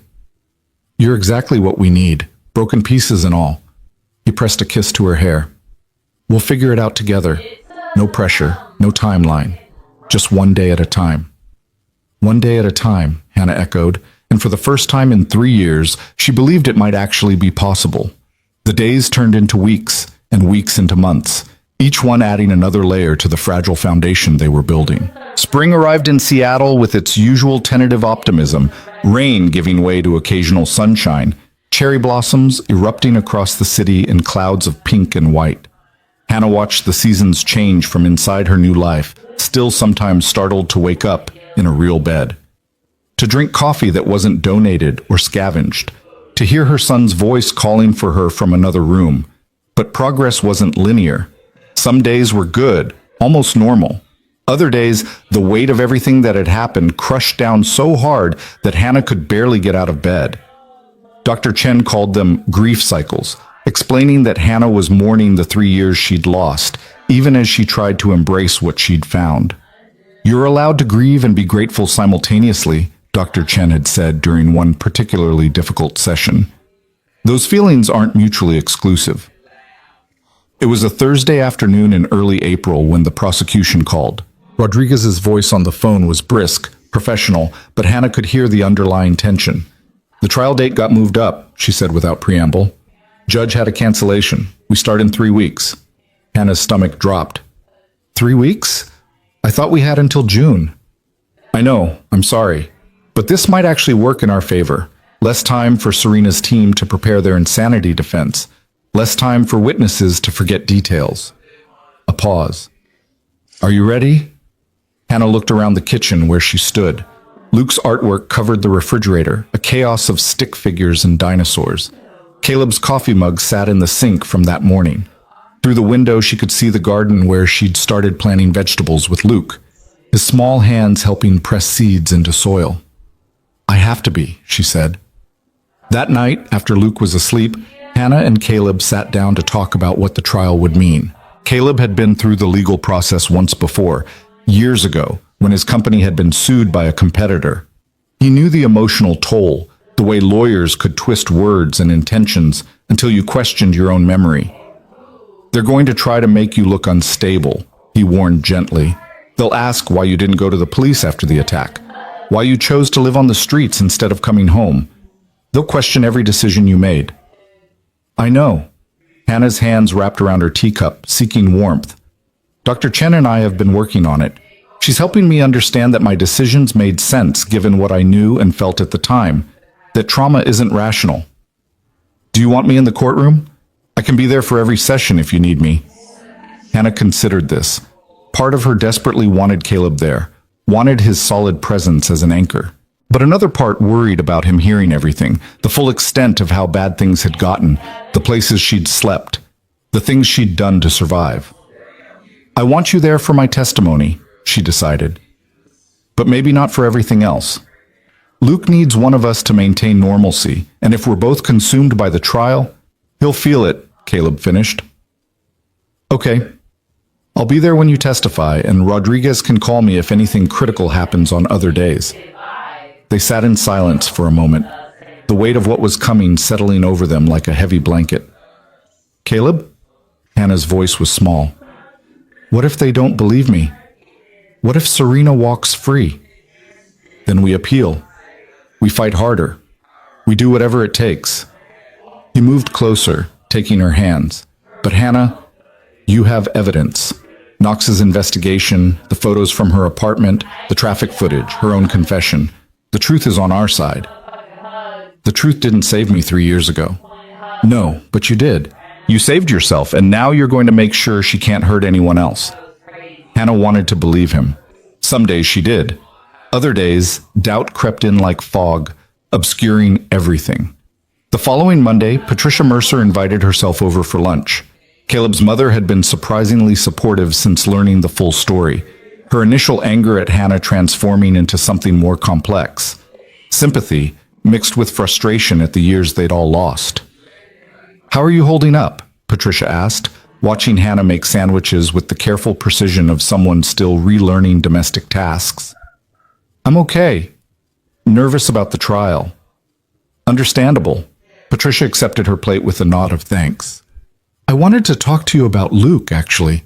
About what he might hear or understand about all of this. Hannah's knife clattered against the plate. We haven't told him any details, just that I was sick and had to go away. I know. But children pick up more than we think. He's going to hear things at school from other parents who read about the trial in the news. This is Seattle, Hannah. Caleb's a well-known figure. When this goes to trial, it will be news. The thought hadn't even occurred to Hannah. Of course there would be media coverage. Attempted murder, obsessive stalking, a prominent tech CEO. It had all the elements of a sensational story. What do I do? Hannah's voice shook. How do I protect him from that? Patricia's expression softened. You can't. Not entirely. But you can control the narrative he gets at home. You and Caleb need to decide what version of events you're comfortable with Luke knowing, and you tell him that version before he hears worse from someone else. He's only 5, which means he's old enough to understand that sometimes bad people do bad things, and that his mother is very brave. Patricia reached across the table, covering Hannah's hand with her own. Don't underestimate him, dear. Children are more resilient than we give them credit for. That evening, Hannah and Caleb sat Luke down for what Dr. Chen had called age-appropriate truth-telling. They kept it simple. Mom had been hurt by someone who was sick in their thinking. Mom had stayed away to keep Luke safe. Now the person who hurt Mom was going to have to talk to a judge about what they did. Luke listened with his characteristic 5-year-old intensity, processing each piece of information carefully. Is the bad person going to jail? He asked. We hope so, Caleb said. Good, because they hurt my mom, and that's not okay. Luke's face scrunched up with the fierce protectiveness only children can manage. Nobody should hurt my mom. Hannah pulled him into a hug, tears threatening. Thank you, baby. Will you have to go away again? The question pierced her. No, never. I'm staying right here with you. Promise? I promise. Satisfied, Luke returned to his coloring book, the conversation apparently processed and filed away. Hannah and Caleb exchanged glances over his head, both thinking the same thing. If only adult trauma was so easy to compartmentalize. The next 2 weeks passed in a blur of preparation. Rodriguez came to the house 3 times to go over Hannah's testimony, asking the same questions different ways, preparing her for cross-examination. Knox provided updates on additional evidence he'd gathered, witness statements from people who remembered seeing Serena near Hannah's regular routes 3 years ago, financial records showing suspicious purchases. Hannah's nightmares intensified. She'd wake gasping, convinced she was back in that car, feeling it roll, hearing Serena's footsteps crunching through underbrush. Caleb would hold her until the panic subsided, whispering reassurances, reminding her that she was safe, that Serena was locked up, that this time truth would win. During the day, Hannah tried to maintain normalcy for Luke. She walked him to the bus stop, helped with homework, made snacks, read bedtime stories. But part of her was always elsewhere, already in that courtroom, already facing the woman who'd tried to erase her from existence. 3 days before the trial, Hannah had a breakthrough in therapy. I keep thinking about how angry I am, she told Dr. Chen, not just at Serena, but at myself. For running instead of fighting, for believing I had to disappear to keep my family safe, for missing 3 years of Luke's life. That anger is valid, Dr. Chen said. What do you want to do with it?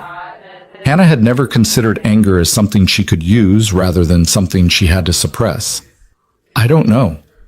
May I suggest something? Dr. Chen leaned forward. When you testify, when you tell your story, let yourself be angry. Not at yourself, at the person who put you in that impossible position.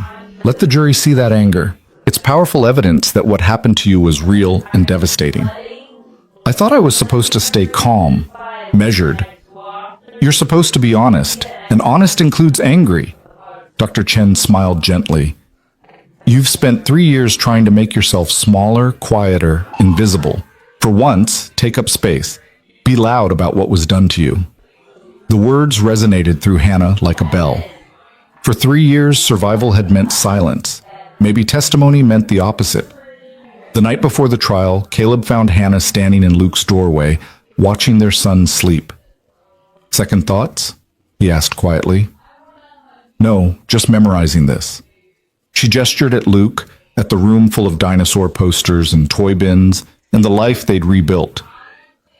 "In case tomorrow is hard, in case I need to remember why I'm doing this."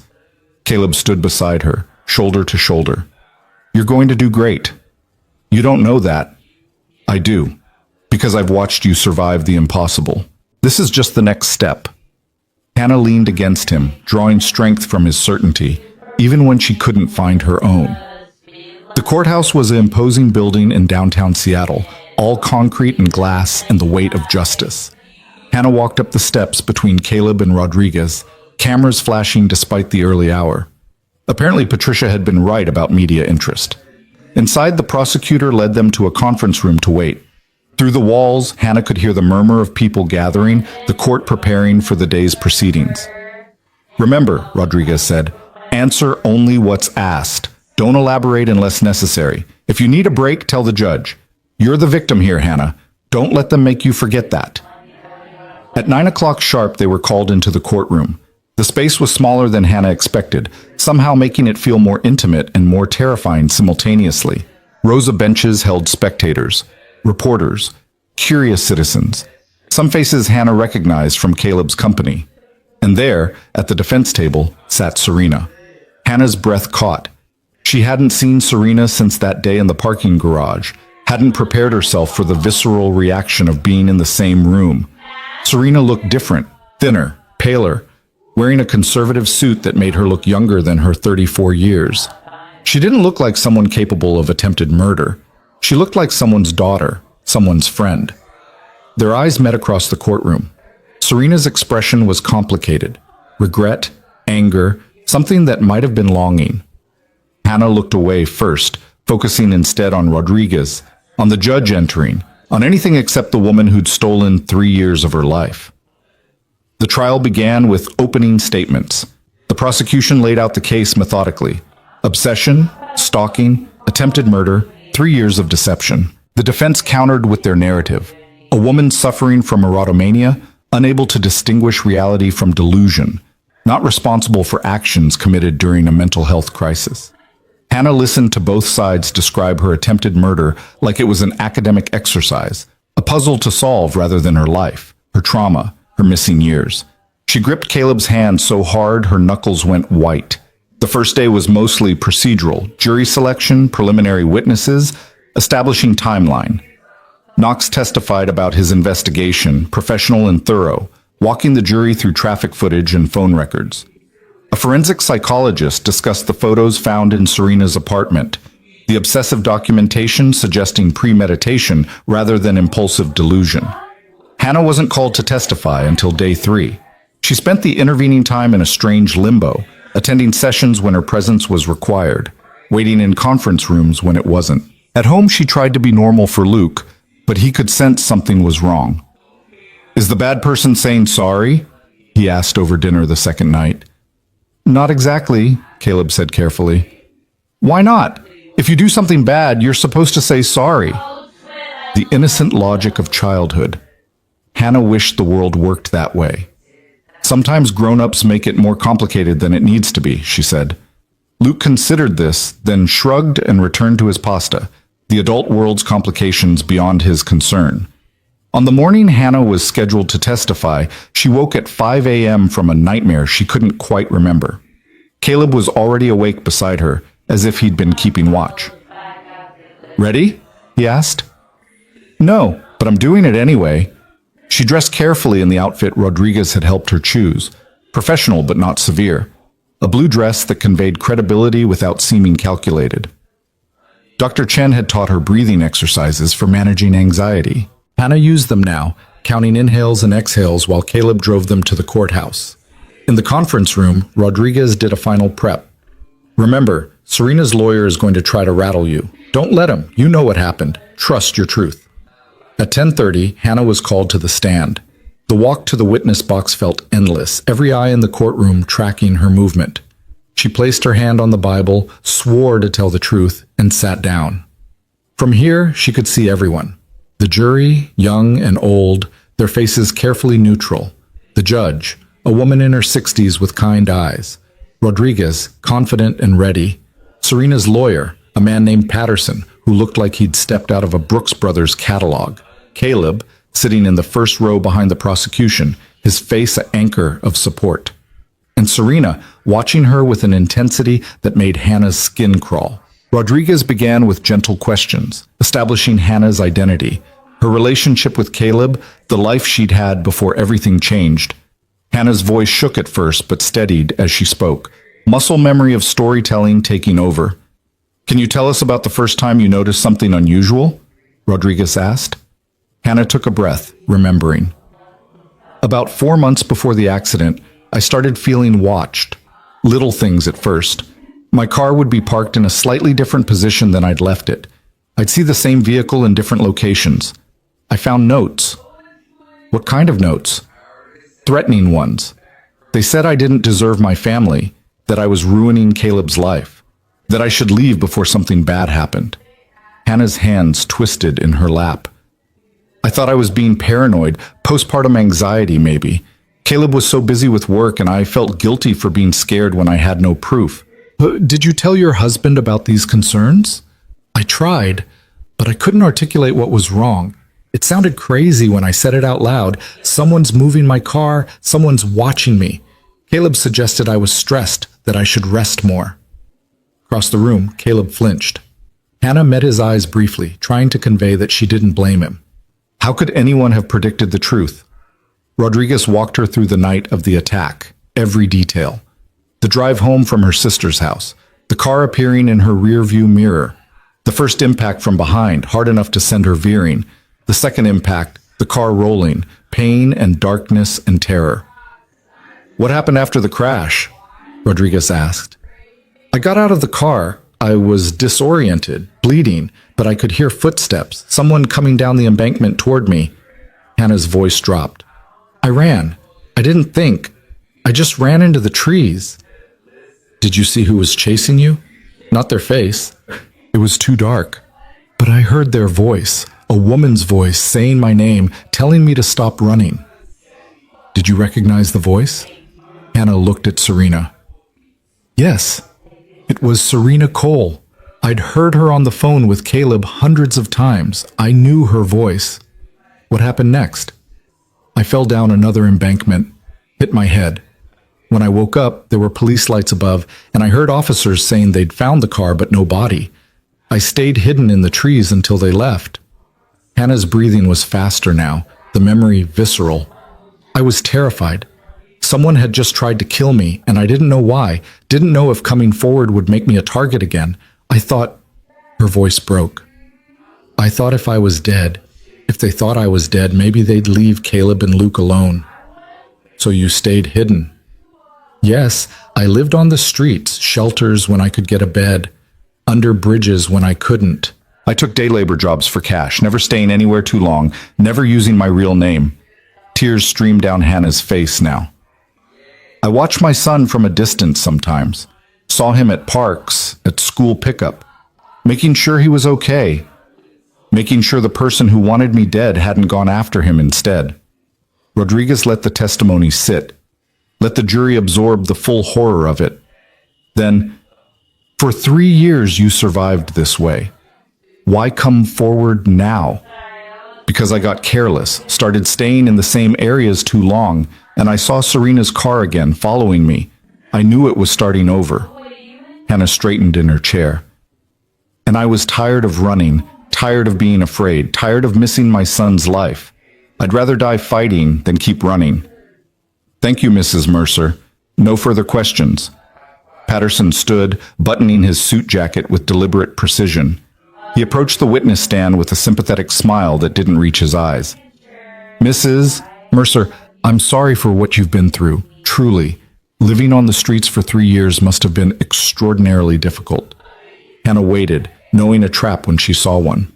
"But I have to ask, you say you were certain my client tried to kill you, yet you didn't report this to the police. Why?" "I was afraid." Afraid of what specifically?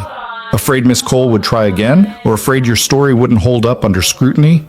Objection, Rodriguez called. Argumentative.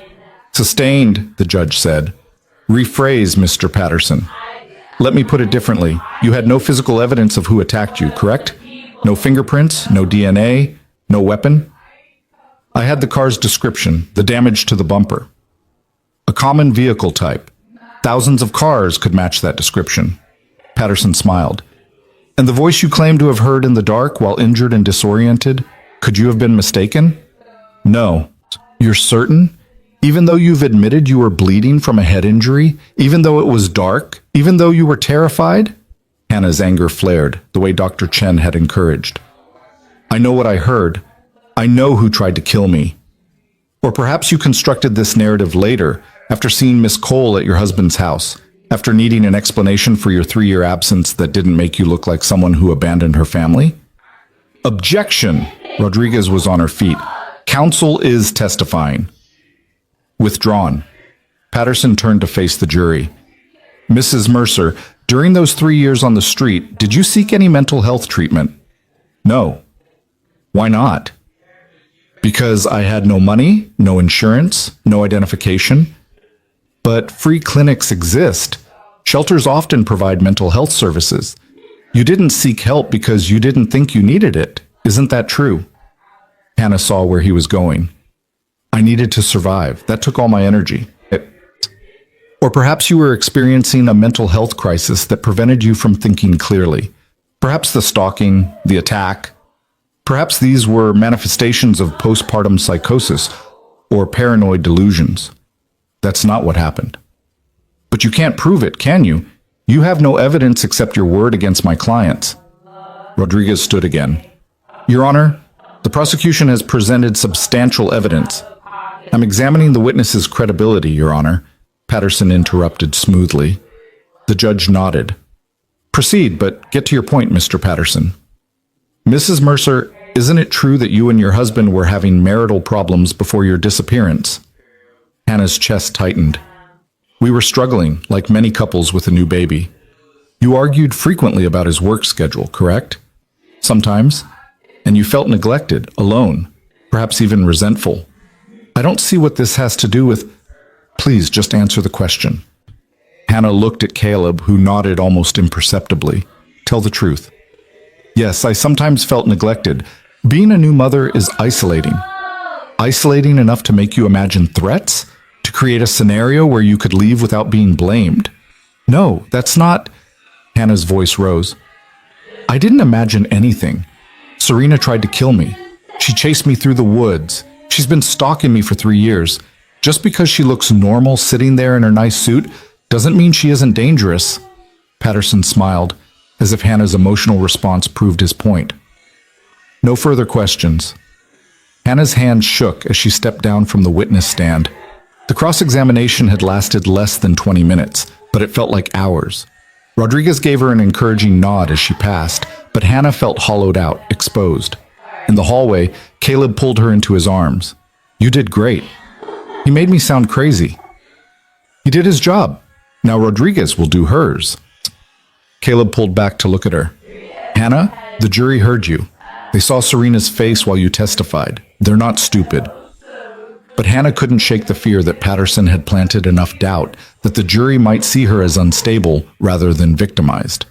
The trial continued for 2 more days. The defense called their own experts, psychologists who testified about erotomania and delusion, suggesting Serena had genuinely believed she was protecting Caleb. They painted a picture of a troubled woman who needed treatment, not prison.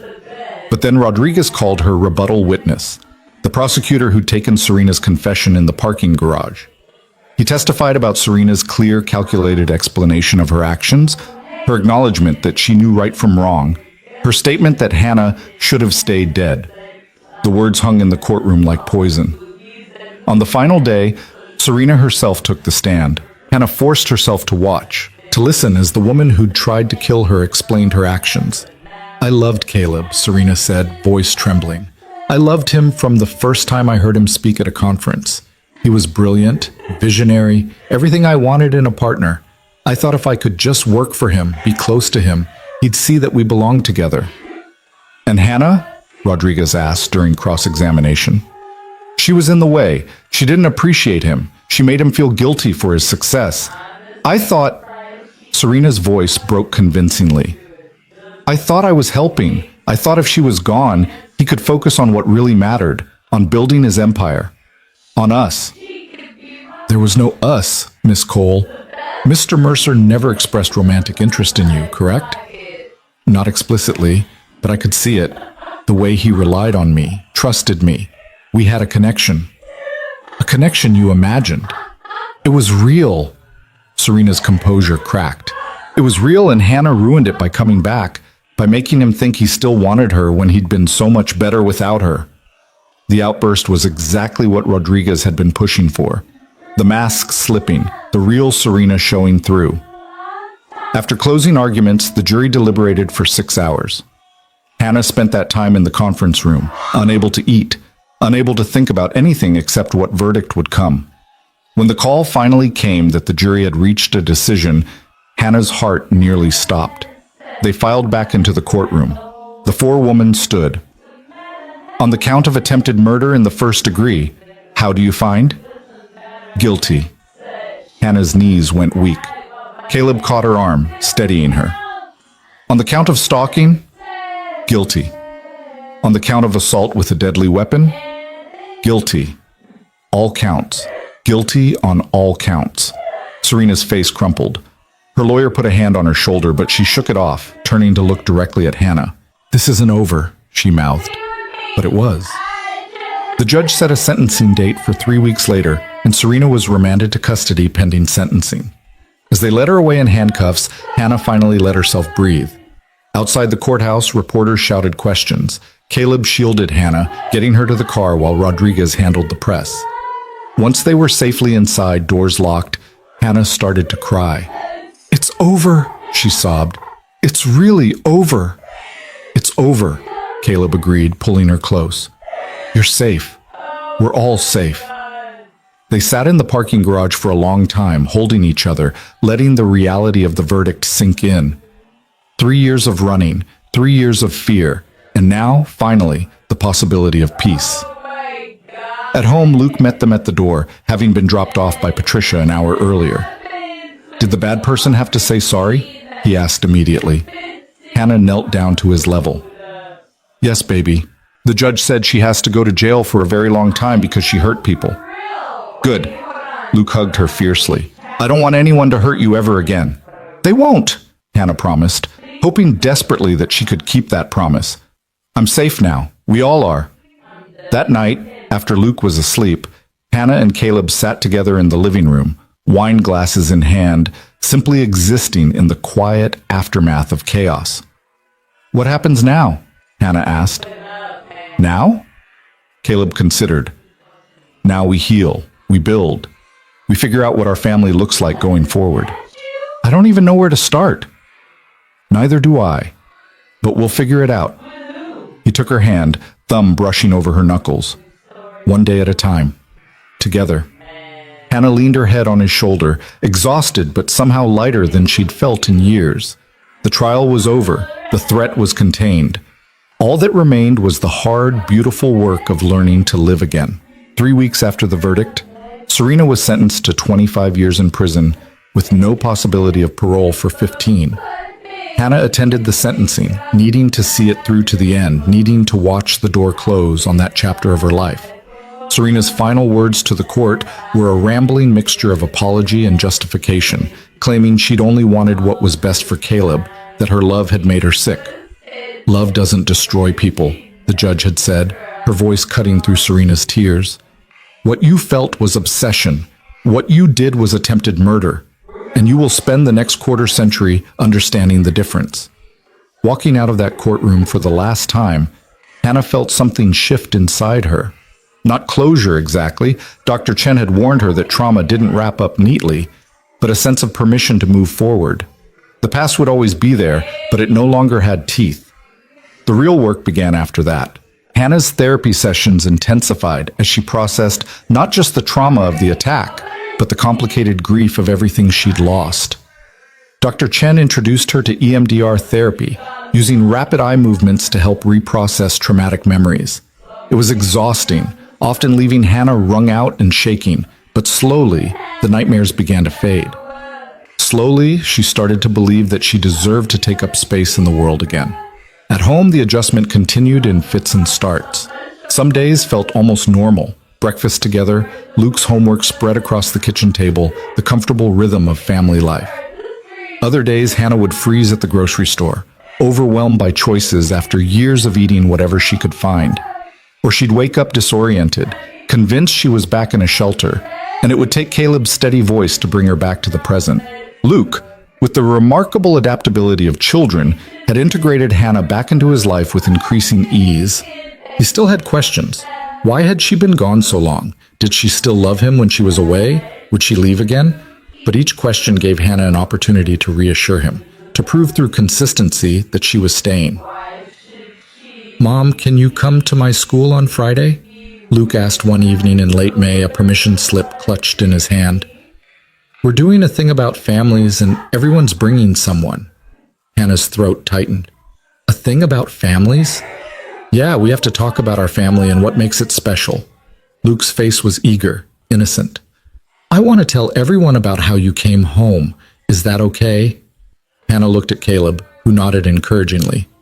"That's more than okay, baby," she said. "I'd be honored." But later, after Luke was in bed, Hannah's anxiety spiraled. What if the other parents know about the trial? What if they judge him because of what happened to me? "Then they're idiots," Caleb said firmly. "Hannah, you're not defined by what Serena did to you. Neither is Luke. He wants to share his family because he's proud of it. Of us. Of you. I don't know if I can stand in front of a room of kindergartners and their parents and, 'You testified in court against your would-be murderer. You can handle a kindergarten family day.'" He was right, of course. On Friday, Hannah stood nervously at the front of Luke's classroom, her son beaming beside her, and told a simplified version of their story. She'd been sick, she'd had to go away, and now she was better and home. Luke added that his mom was brave and strong and made really good pancakes. One mother came up afterward, a woman Hannah vaguely recognized from school pickup. "I just wanted to say," the woman began, and Hannah braced for judgment, "that I think what you survived is incredible. My sister went through something similar with a stalker, and the strength it takes to rebuild after that." She shook her head. "You're an inspiration." Hannah had no idea how to respond. She'd never thought of herself as inspiring, just surviving. But maybe that was enough. As spring turned to summer, Hannah found herself establishing new routines.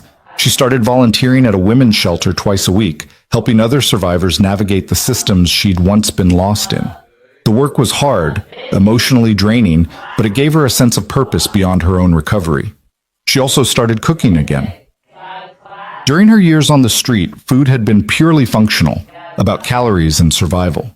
Now she slowly remembered the joy of creating meals, of watching Caleb's and Luke's faces as they tried new recipes. She wasn't the same cook she'd been 3 years ago, that Hannah had made elaborate dishes to compensate for feeling inadequate in other areas. This Hannah made simple, nourishing food and didn't apologize when something didn't turn out right. But the hardest conversations were still ahead. The ones about what she and Caleb were to each other now. They'd fallen into a comfortable domesticity, co-parenting with increasing synchronicity, sharing the house with easy familiarity. But they hadn't talked about the future, about whether they were rebuilding a marriage or building a friendship or something else entirely. They hadn't kissed since that first night, hadn't discussed sleeping in the same room, existed in a careful limbo that felt both safe and unsustainable. It was Dr. Chen who finally pushed Hannah to address it.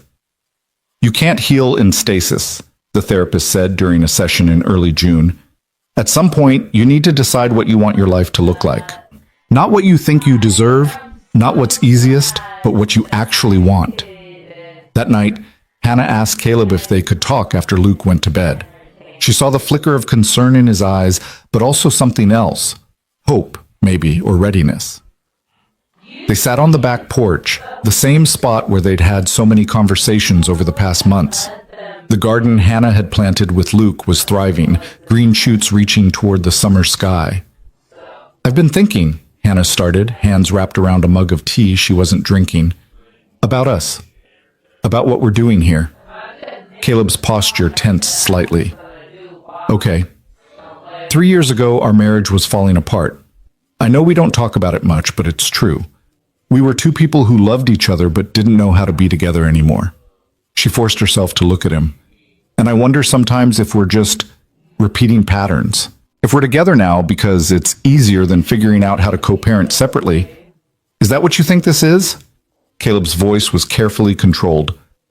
I don't know what this is. That's the problem. Hannah set down her mug. I know I love you. I never stopped loving you. But I'm not the same person I was 3 years ago, Caleb. I can't just slot back into the role of your wife like nothing happened. I'm not asking you to. Then what are you asking? Caleb was quiet for a long moment, choosing his words carefully. I'm asking for the chance to know who you are now, to see if the people we've become can build something together, not a restoration of what we had, but something new. What if we try and it doesn't work? What if we hurt Luke by attempting this and failing? What if we don't try and spend the rest of our lives wondering what we could have had? Caleb shifted closer.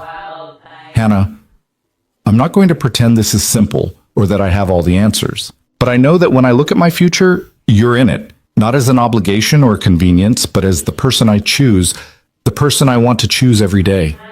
Hannah's eyes filled with tears. I'm scared. I'm so scared of failing you again. You didn't fail me the first time. We failed each other. We were young and stupid, and we didn't know how to communicate. His hand found hers. But we're not those people anymore. We've both survived things that should have broken us. If we can survive that, we can survive the hard work of building a real partnership. I don't even know where to start. How about we start with honesty? Real honesty, not the kind where we protect each other's feelings. Caleb's thumb traced circles on her palm. I'll go first. I'm terrified that you're going to wake up one day and realize you stayed because you felt obligated, not because you wanted to. I'm terrified that I won't be enough, that my work will consume me again, and you'll feel neglected and history will repeat itself. Hannah squeezed his hand. I'm terrified that I'm too broken to be a good partner, that my trauma will always be there, creating distance between us, that you'll resent having to constantly reassure me that I'm safe when I should just know it by now. Those are good fears to name. Doesn't make them less scary. No, Caleb agreed, but it makes them manageable. We know what we're afraid of. We can work with that. They sat in silence, hands intertwined, the weight of the conversation settling around them. I want to try, Hannah said finally. I want to try building something new with you, but I need us to do it right this time. I need couples therapy. I need you to really hear me when I'm struggling, not dismiss it as stress or anxiety. I need those things too, Caleb interrupted gently. I need you to tell me when I'm working too much, when I'm not present. I need you to trust that I'm strong enough to handle your hard days, that you don't have to protect me from your pain. Deal. Deal. Caleb leaned in slowly, giving Hannah time to pull away, and kissed her. It was different from their kisses 3 years ago, less desperate, more intentional. A promise instead of a passion. When they pulled apart, both were crying. I love you, Caleb said. The you that exists right now, trauma and strength and everything in between. I love you too, and I'm choosing to trust that this time can be different. It will be, because we'll make it different.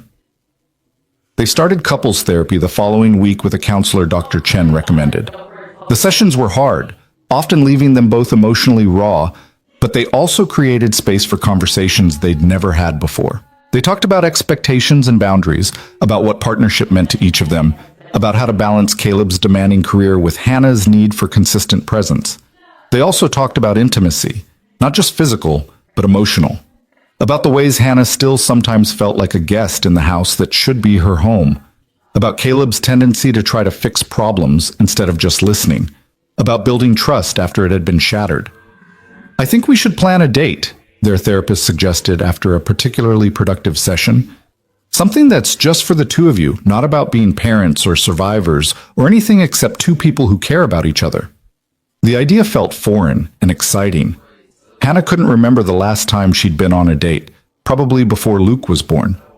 But the following Saturday, Patricia volunteered to watch Luke overnight, and Caleb made reservations at a small restaurant overlooking the Sound. Hannah spent an hour getting ready, trying on 3 different dresses before settling on something simple. When she came downstairs, Caleb was waiting in a suit, holding flowers. "You look beautiful," he said, and the sincerity in his voice made Hannah's cheeks flush. "You clean up pretty well yourself." Dinner was lovely. Good food, easy conversation, the kind of comfortable companionship that comes from really knowing someone. But the real magic happened afterward, when they walked along the waterfront as the sun set, painting the sky in shades of orange and pink. "I've missed this," Hannah said, her hand in Caleb's. "Just being us. We can have more of it. We just have to make it a priority." "Even with your schedule?" "Especially with my schedule." Caleb stopped walking, turning to face her. "Hannah, I've been thinking about making some changes at work. Promoting someone to handle more of the day-to-day operations so I can step back a bit. Focus more on strategy and vision, less on being in the office 80 hours a week." "You do that?" "I already am. Started the process last month, actually. I hired a COO. He smiled. "Learned my lesson about indispensable assistants." Hannah laughed, the sound surprising her. She was laughing about Serena, about that nightmare, and somehow it didn't feel wrong. "I think," she said slowly, "I'm starting to believe this might actually work." "Good, because I've been believing it all along." They kissed as the sun finished setting, and for the first time in 3 years, Hannah felt genuinely hopeful about the future. The summer passed in a series of small victories. Luke started calling Hannah Mom consistently, without the occasional slip back to Hannah. The nightmares that had plagued her began to space out, from nightly to weekly to occasional. Hannah gained weight, filling out to a healthy size, color returning to her cheeks. She started wearing her wedding ring again, the simple band Caleb had given her 7 years ago, now fitting loosely on her thinner finger. In August, Hannah suggested they take a family vacation, something they'd never done when Luke was a baby, always too busy or too stressed or too broke in those early startup years. They rented a cabin on the Oregon coast, just the 3 of them, and spent a week building sandcastles and flying kites and being together without the weight of Seattle and all its memories pressing down. One evening, after Luke had gone to bed, Hannah and Caleb sat on the cabin's porch watching the ocean. "I've been thinking about something," Hannah said. "Something big." Caleb waited, patient. "I want to go back to school, get my degree in social work maybe, make official what I've been doing at the shelter." She glanced at him. "It would mean 2 years of classes, probably some internships, less time at home, less availability for Luke." "Okay." Hannah blinked. "Okay? Just like that?" "You're asking permission to build a career doing something you're passionate about. Why would I object to that?" "Because it's not practical. Because we don't need the money. Because you think you should prioritize everyone else's needs over your own?" Caleb took her hand. "Hannah, you spent 3 years in pure survival mode. Then you spent months recovering. You're allowed to want something for yourself. You're allowed to build a future that excites you." She leaned against him, grateful beyond words. "Thank you. Thank me by kicking ass in grad school." When they returned to Seattle, Hannah started researching programs. She applied to the University of Washington School of Social Work and was accepted for the spring semester. The idea of being a student again at 32 felt both terrifying and exhilarating. September brought another milestone. Hannah moved out of the guest room. It happened gradually, naturally. She'd started sleeping in Caleb's room occasionally, usually after particularly good days when the future felt possible instead of threatening. Then occasionally became frequently, and frequently became most nights, until one morning Hannah realized she'd been sleeping in Caleb's bed for 2 weeks straight, and the guest room had become storage for Luke's outgrown toys. "Should we make it official?" Caleb asked, noticing her standing in the doorway of what had been her temporary sanctuary. "Make what official?" "That this is our room, our life, our family, not just people cohabitating for Luke's sake." Hannah thought about it, really thought about it. Did she feel married to Caleb? Did she feel like his wife? "I feel like your partner," she said finally. "Not because a piece of paper says so, but because we choose it every day." That works for me. They moved Hannah's belongings that afternoon, blending her things with Caleb's, creating a shared space that belonged to both of them. It felt significant, like planting a flag in the future. October brought an unexpected challenge. Luke came home from school upset, having been teased by another child about his mom being homeless. Marcus said you lived on the street like a bum, Luke reported, tears in his eyes. He said his dad said you were probably crazy. Hannah's heart sank. She'd known this would happen eventually, that the trial, the media coverage, the whispers would reach Luke's world. But knowing and experiencing were different things. What did you say to Marcus? She asked gently.